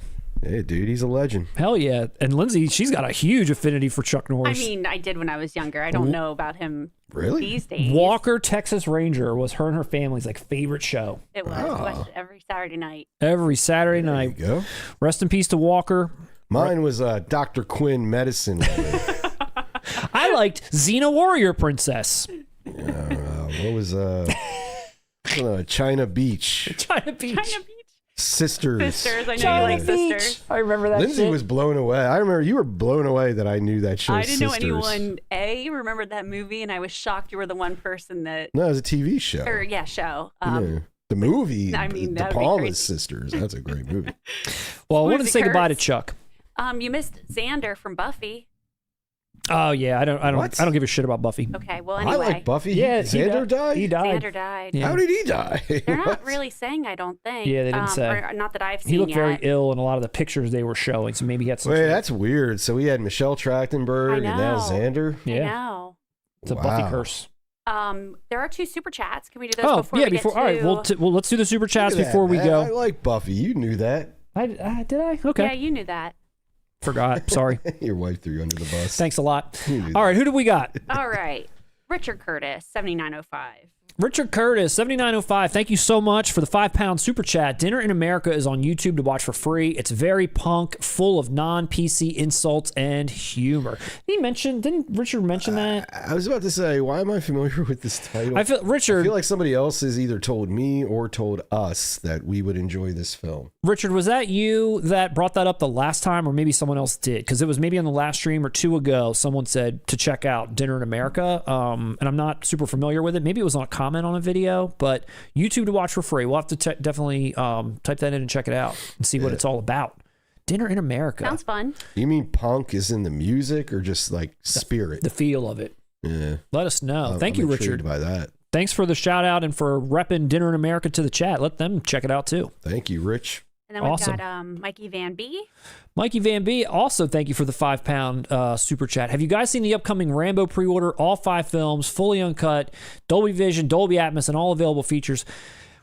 I saw a box shot of it, but wasn't sure that there was details yet. And with everything that was going on this week, I was like, okay, next week we'll throw that in there and give it the full rundown that it deserves, because all I saw was the box. But that is awesome, and I think the box looks really cool too. It's like a wide, like rectangular shaped box. I think slides out from Lionsgate, I believe, and I did not realize all of the different features had been announced. So that's really, really cool. Yeah, I have to admit, I was surprised we didn't cover it. I thought we were going to, not only because it's big deal, the Rambo series together, but I know you're a big fan of DVDA. Love DVDA. Yeah. I know that's like When one of I your read that, hobbies. I was like, oh gosh, I'm unfamiliar with this. Lindsay's I don't- laughing like, I know what DVDA is. Are you sure? Maybe you do, and you just don't know that that's what it's called. Hey, am I wait, right? What's DVDA? We'll talk about that later tonight. The chat's going to let you know in about a second. I'm gonna. Yeah, it'll all be out. redacted. I'll figure it out. It'll all be redacted as everyone's trying to figure it out. Richard Curtis did say that was him before. Okay. And it's punk in both ways. Nice. Ah, all right. Nice. Yeah, Sounds that like piques that's my I was gonna interest. say, it sounds like that's right up your alley. Hey. Thanks, Rich, and thank you for all the super chats. Really appreciate everybody, all the donations and the thank yous. 100%. Love being here. Love sharing all this with everybody. Love having a great time. So have a good night. And we'll close it out. Oh shit. Yeah. Roast your toast, right, man? We're gonna close it out with a roaster toast. Close it out with a roaster guys. toast. And if there's time, maybe then we'll go and we'll take a look at the chat and say goodbye to everybody. But No, we're doing that. This is a roaster toast coming from, sorry, let me just get the name really quick, from Jamie L. Jamie L, if you're out there, we're going to roaster toast your collection. This is the cleanest room I yet. know. I was gonna say very clean. Very clean, very The clean. lights are full blast. Interested to know where your chairs are. I think this is Adrian Monk's collection. I don't know where you sit. Russ, I don't know what these zingers are. Monk. Even if you never saw Monk, you know he was like a clean freak. I never did see Monk. I know Russ is a Monk fan. Jesus. I love Monk. Everyone's coming in hot. Hey, there was a TV show that ended strong. Monk. How many? Like 9 seasons. I was just going to try and see if I could bring Jamie's email up because I thought he said he had a couple of comments here. But dude, you know, I'm waiting. Kino put out a Monk box set on Blu-ray. I'm waiting for 4K. They did put it out. Monk deserves 4K, man. Hopefully it sells, and then you'll get the 4Ks. All right, let me see. Okay, here's Jamie L. Jamie L said, hey guys, long time watcher of the channel all the way from the UK. Actually, I started watching your channel when I lived in Shanghai, and I've carried on watching now that I live back in the UK. It was whilst in China that my collection exploded in recent years. Believe it or not, it was quite easy to find imports, if not always cheap. Please consider my collection for roast or toast. Please note, before the roasting starts, this is my home office room, and I never use that TV. It just doesn't fit in my living room, which is where I usually watch my movies. I won't try to explain the ordering system, as it started off with good intentions but fell by the wayside a little. Hope you enjoy and keep up the good work. All right, Jamie. And I'm going to say something for future roaster toast submissions. Don't give us all these parameters. Don't tell me nothing. We're gonna make fun of it all. If you can't organize your shelves correctly, don't send in the pictures. We're gonna point it out. Get ready to get roasted. For real. All right. It's like Dazed and Confused, like asking us to go easy on him. Yeah. You know, like, no. Dead man. He's fucking dead. Shotgun. Come on. So a TV that he doesn't use and a room that he doesn't sit in. Awesome. All right, Jamie, off to a good start. But this does look like a nice shelving unit, I will say. I like the shelves. It looks great. I like what I'm seeing here. I like the color scheme too, man. Yeah, we got some action figures going on down here. A lot of times, and we're all guilty of this, we treat our collection spaces like they're dungeons. Yeah. Like they're dark and all that. This is very warm and inviting. Like this looks like an ad for IKEA or something. I actually was going to say, is this person from Sweden? Because I like it. So that's here's another angle. Ooh, we got an Endless Summer poster. Yeah. Classic films in there. Got a little angle. Can I close up? I think we're going to get actual close ups, but I'll just pull it in here. There's Ed Raven. There's Ed Raven. He's got his Ed Raven doll. Ed Raven's there. Looks like a lot of Steelbooks so far. Looks like a lot of Steelbooks, some collector's editions. Hold on, I have to toast. I have to really toast that Ed Raven figure. One, because it looks like the scene where he's about to just like fall off the building, you know, and he's about to fall off the shelf like that. That is incredible. Well placed. Well timed. Tip of the hat. I love that. All right. So let's get another angle here. We've got some collector's editions underneath the TV that doesn't work or he doesn't watch. Somehow has found a shelving unit big enough to fit his Godfather collection in. Bravo to that. Wow. I think that was specially made. The Teenage Mutant Ninja Turtles are hanging out by it. That makes a lot of sense. Why are they hanging out with the Godfather? I don't know. That was sarcasm at its finest. The poor man's wit. All right, here we go. Some close-ups to Steelbooks. Some close-ups to Steelbooks again. No real rhyme or reason on how anything's organized, and that's fine. Let's try and find one. I see a lot of Marvel straight off the bat. This is all Marvel that I'm looking at, or DC maybe. That means he doesn't like movies. I'm seeing Iron Man. I'm seeing Avengers. A lot of different Avengers Steelbooks. Hulk. I'm seeing Batman. I'm seeing Superman, Aquaman, What's Joker. That Scott Pilgrim. I like that. Is that a 4K of Scott Pilgrim? It is. Yeah, they put that out already. That was there's like a Steelbook, I think, in there. Oh, really? I want to say. When did I miss that? That one came out when we started the channel, Scott Pilgrim. Oh, wow. Yeah. And I think didn't Titans of Cult put one of them out too? We wouldn't know. Rest in peace wherever Probably. they went. Then we got Watchmen. We got even Unbreakable. This is absolutely a superhero. Yeah. That makes sense. Yeah. So this order is correct so far. Until we get to Cloverfield and Super 8. Now we're in a J.J. Abrams territory. Don't know what's going on with that. Close enough. Godzilla, I think I'm looking at down here. Some King Kong. Some monster. Yeah, that's why. Some monsters. Super 8 and Oh, no, Super 8 doesn't have a monster, does it? It does. Oh, well then, yeah, monster movies. It almost looks like the monster in Cloverfield a little bit. Godzilla, Quiet Place. All right. Yeah, monsters. Now we're getting to aliens. We got Nope. Spoiler alert, if you didn't see Nope. I like how you didn't discriminate against the aliens and gave them their... Like, you don't consider them monsters. You know, that's nice. Yeah, they're nice. Yeah. Aliens. Arrival, Nope, Close Encounters, The Thing. Your favorite, Elysium. I'm I like that movie. District 9, awesome film. I like Elysium. I don't care what anyone says. This is a 4K Steelbook, that District 9? Is that a 4K Steelbook of Elysium? It's just blue. That is blue. Okay, I was to say, Hey. 4K Steelbook of Elysium. We got Edge of Tomorrow. Now I can see it better. I don't know why I didn't zoom in. Prey, Predator, Edge of Tomorrow. Yeah, all the aliens. It came from outer space. The Abyss. There we go. Now we're getting into... one of my favorite alien movies, A Clockwork Orange. Yeah, what are we getting into now? It's because we went from Starship Troopers, Pitch Black, awesome. Ooh, a Steelbook of Pitch Black. Ooh, I'm jealous. All right, Abyss, Total Recall. Is this just science fiction? Yeah, I think so. Okay, no Chappie. more monsters. Yep. Clockwork Orange, Chappie, V for Vendetta, Futuristic Worlds, Dystopias, Ex Machina, Blade Runner, Dune. Okay, got a lot of stuff. We got a lot of stuff here, Jamie. It's got the heavy hitters, man. Definitely, and I like all the Steelbooks that you have. You got RoboCop, yeah, The Creator. I've heard that's a really good movie.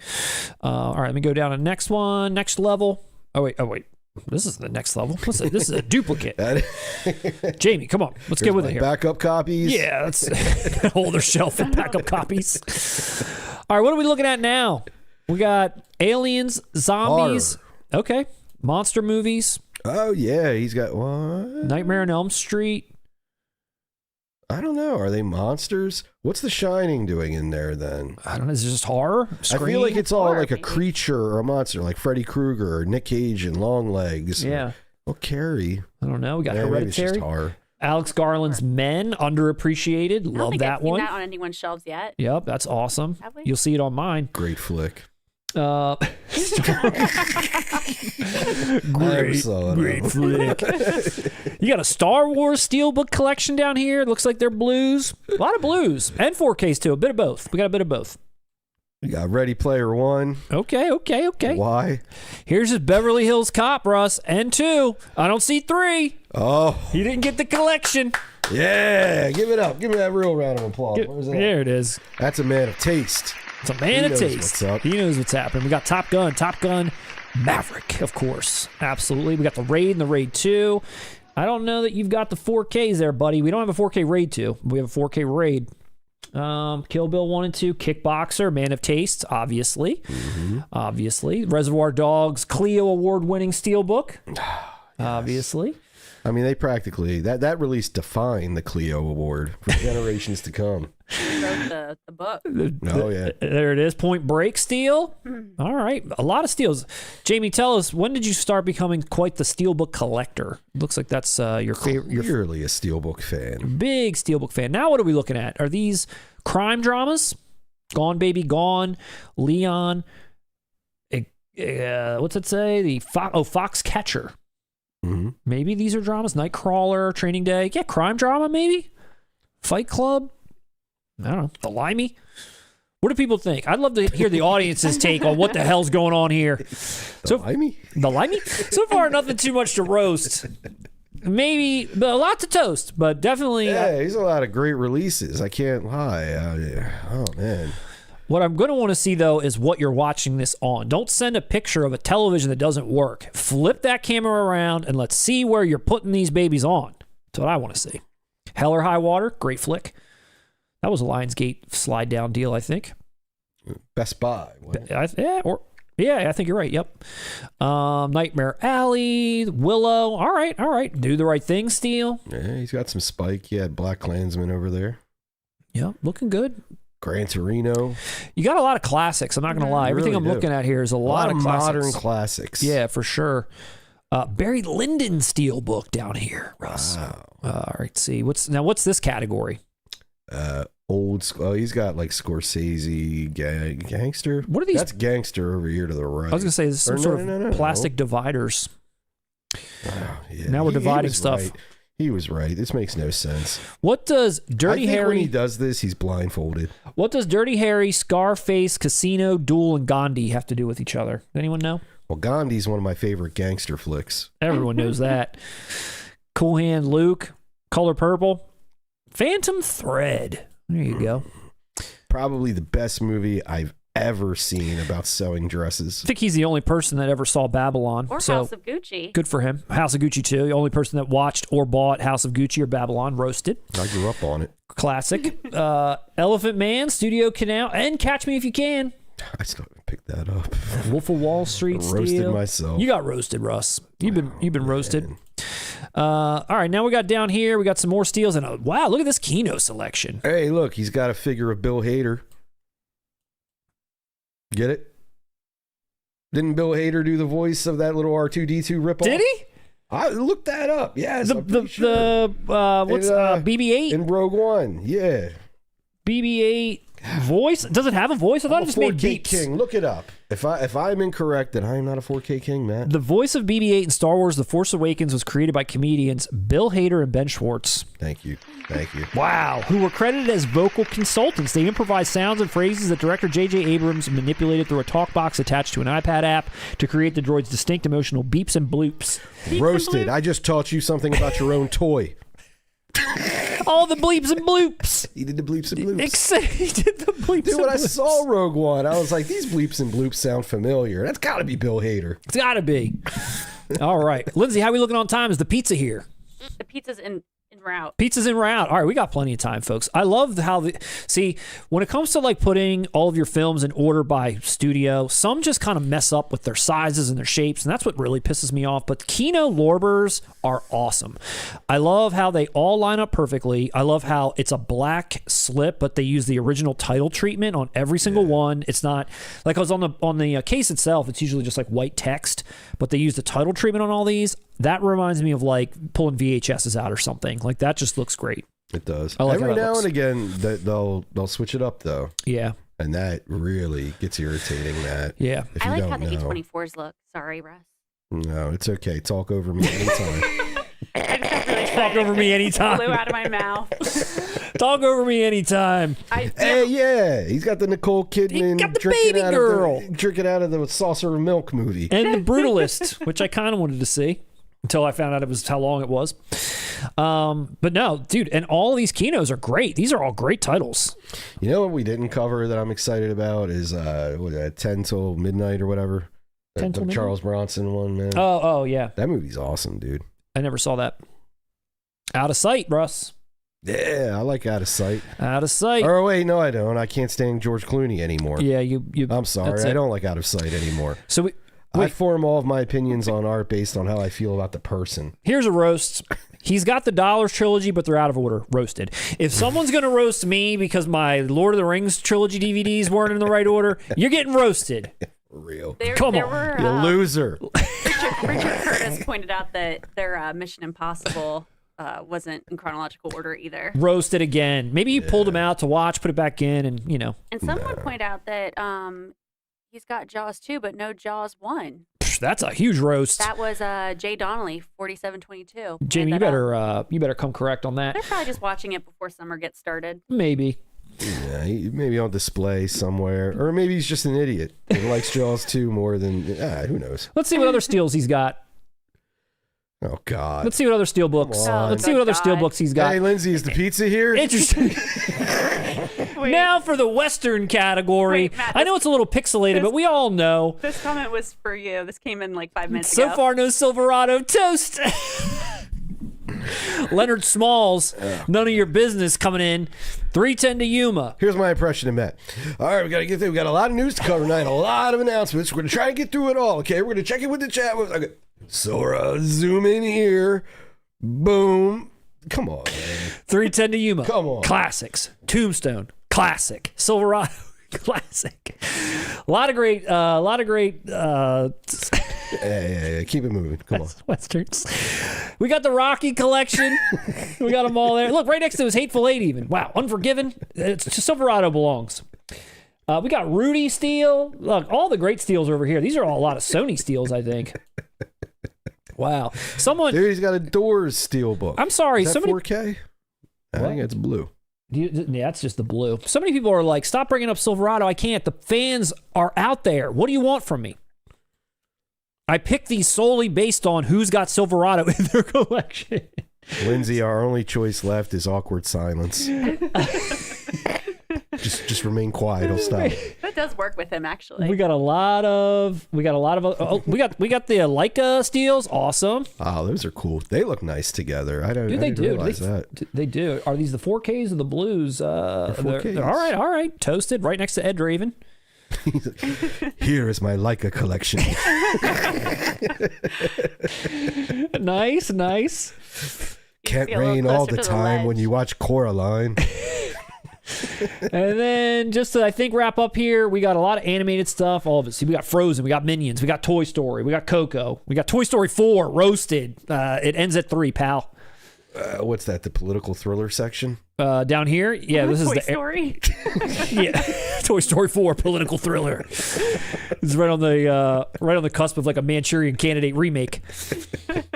Oh, he's got his hard boiled. Wow, this is a new snap. He just took this picture. What a Holy flex. Holy shit. He's waiting on the review, Ooh, and he's guys. got I got that mine Dollars right here. trilogy. Yeah, he's got the Dollars trilogy, all of them. Dark City, nice. Got that box of Keep it Arrow in business. Battle Royale. Oh, I know he said that his collection exploded. It looks like when it did, he decided to only pick like the legendary titles from each sort of company here. These are all. What's he supposed to do? Buy shit? Yeah, Well, these he bought Silverado, so we When I know. rebuild my collection, I'm buying the worst movies they offer. And then his second sight collection down here. All the bangers. Yeah, those are really nice. All looking good too. I hate this guy. Roasted. Jamie, you're hated and loved at the same. Oh, there's more. Oh, here's the So many good Criterion. ones. Jesus. Oh, and he's cultured too? And he's cultured. Oh, no. These all look really nice lined up. Is any Silverado in there? The Criterion hasn't put that out yet. They will probably yet. next year. Yeah. We'll have that next year. Look, Russ. The Indiana Jones. Only the 3. Yeah. There he is. I love it. Yeah, I take it back. He knows when to quit. He or she knows. I don't know. Jamie was the name. Jamie was the name. They know how to quit. And I like how they've ordered their Criterion by here's all the Digibook versions or the slide out Digipack versions, and here's all the Tradish. That is pretty cool. What's pretty holding smart. that up? What's holding Honora up? I feel like it's about to fall over. He's They got have, like little clear Are there Yeah. bookends? like bookends. I yeah. saw that over there, but I don't see it there. And then we've got it looks like a Japanese Back to the Future edition. It's a pretty nice big box. Is that like one of them one-click deals? That looks nice. And then what's this? An Everything Blue Shaun of the Dead? Wow, nice. Very nice. I spotted that bad boy. All right. Well, Jamie, hats off to you, buddy. What do we got here? We got a Everything Blue Get Out, too. He's got that nice Get Out. Damn. We got Casablanca, Sunset Boulevard, that one you wanted. I know. I need to start buying things.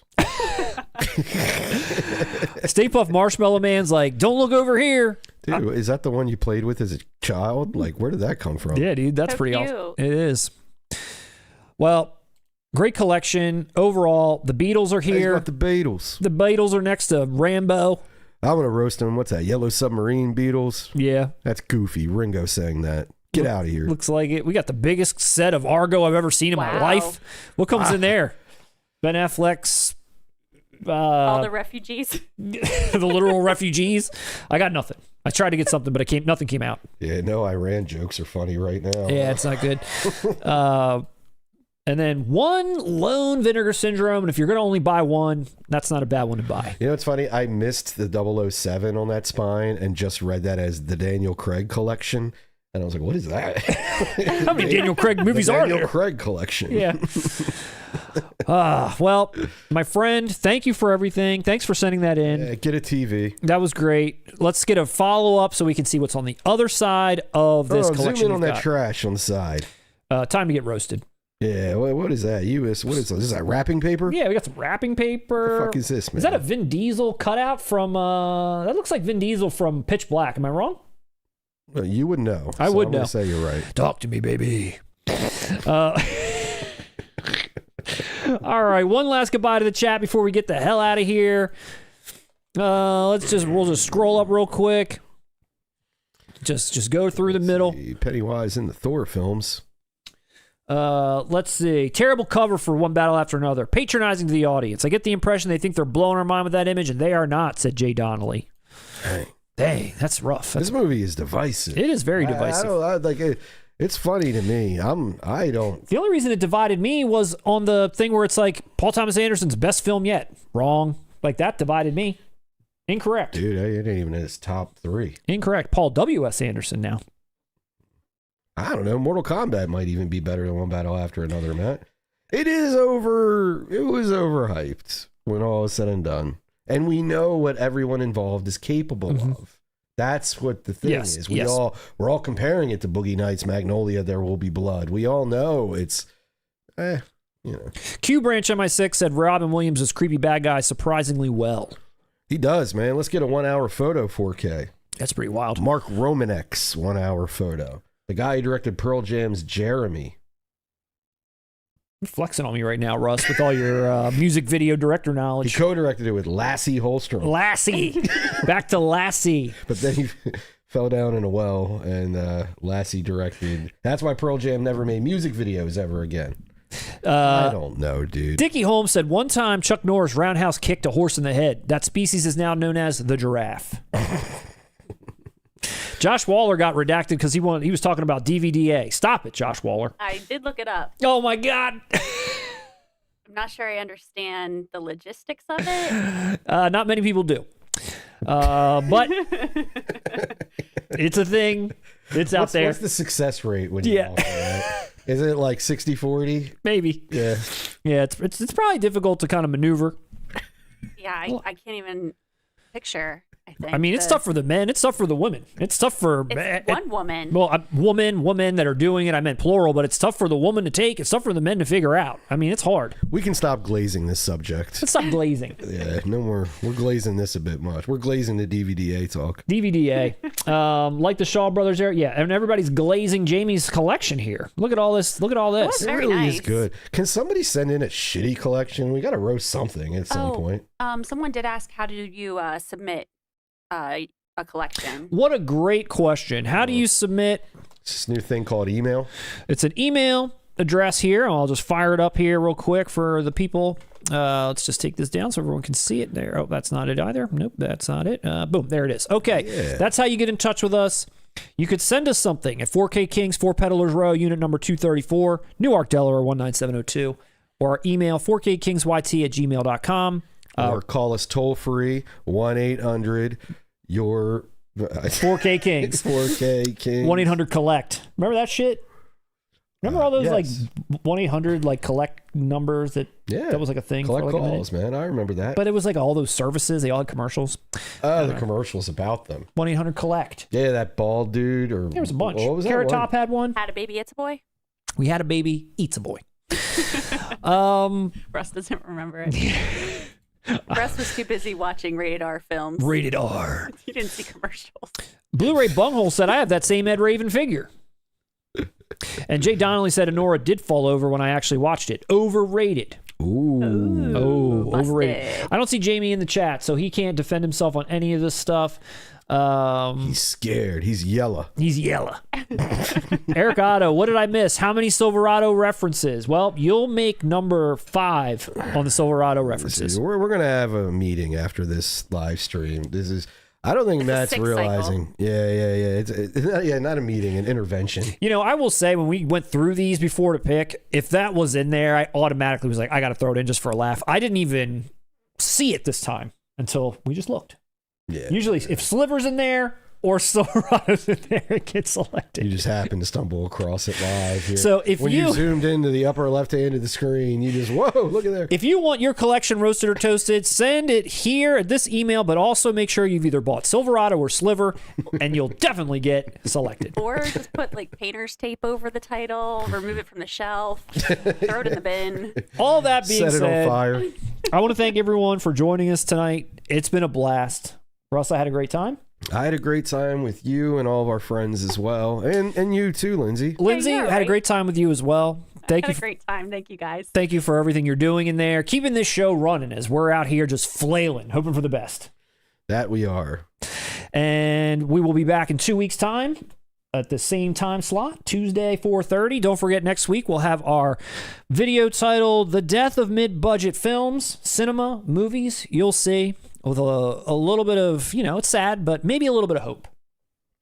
I know, dude. It's not even edited yet. It could be whimsical. We don't know. We'll find We can out. put any spin, dude. We'll fix it in post. We'll fix it all in post. We'll remove all of our crying. And we'll just put it like a little happy, but like bop by Hanson over there. The Duncan Sheik thing worked beautifully. Oh, that Duncan Sheik. Yeah. He's barely breathing, just like DVD. See, that's what we need to collab with, more like Duncan Sheik types. Maybe like a Sugar Ray interview or something. You know? We'll see. I'm telling you, I want to get that lady from that Canadian talk show. I want to know what Eagle Eye Cherry's been up to all these years. Save tonight. Yeah. Fight the break of dawn. Yeah. Come tomorrow. Yeah. Tomorrow I'll be on save. That's him, man. That's Yes. him. I did it. All right. Good job. We'll see you 2 Tuesdays from now. Check out our State of Physical Media video if you haven't yet. Give that a like. Give it a watch. That's right. Subscribe if you haven't, but you should have already. Take a look at 4KKings.com for physical media merch, 4K Kings merch, and reach out to us. We are looking for any help we can get with social media, graphic design. We're not sure what exactly we need, but let us know if you got any credentials, and we'll talk it out with you, and maybe we can have a new budding partnership with someone out in the audience. Serious inquiries only. We don't want any. No. Like if you're on Peddler's Row, need not apply. Thanks, everybody. Russ, as always, I will give you the last word this evening. That's great, man. I've been dying because we were talking about one battle after another, and I wanted to discuss my true political feelings and thoughts about this film. I was enraged. So many things I could dive in on. One, why would Paul Thomas Anderson even think to go in the direction of doing this with the character?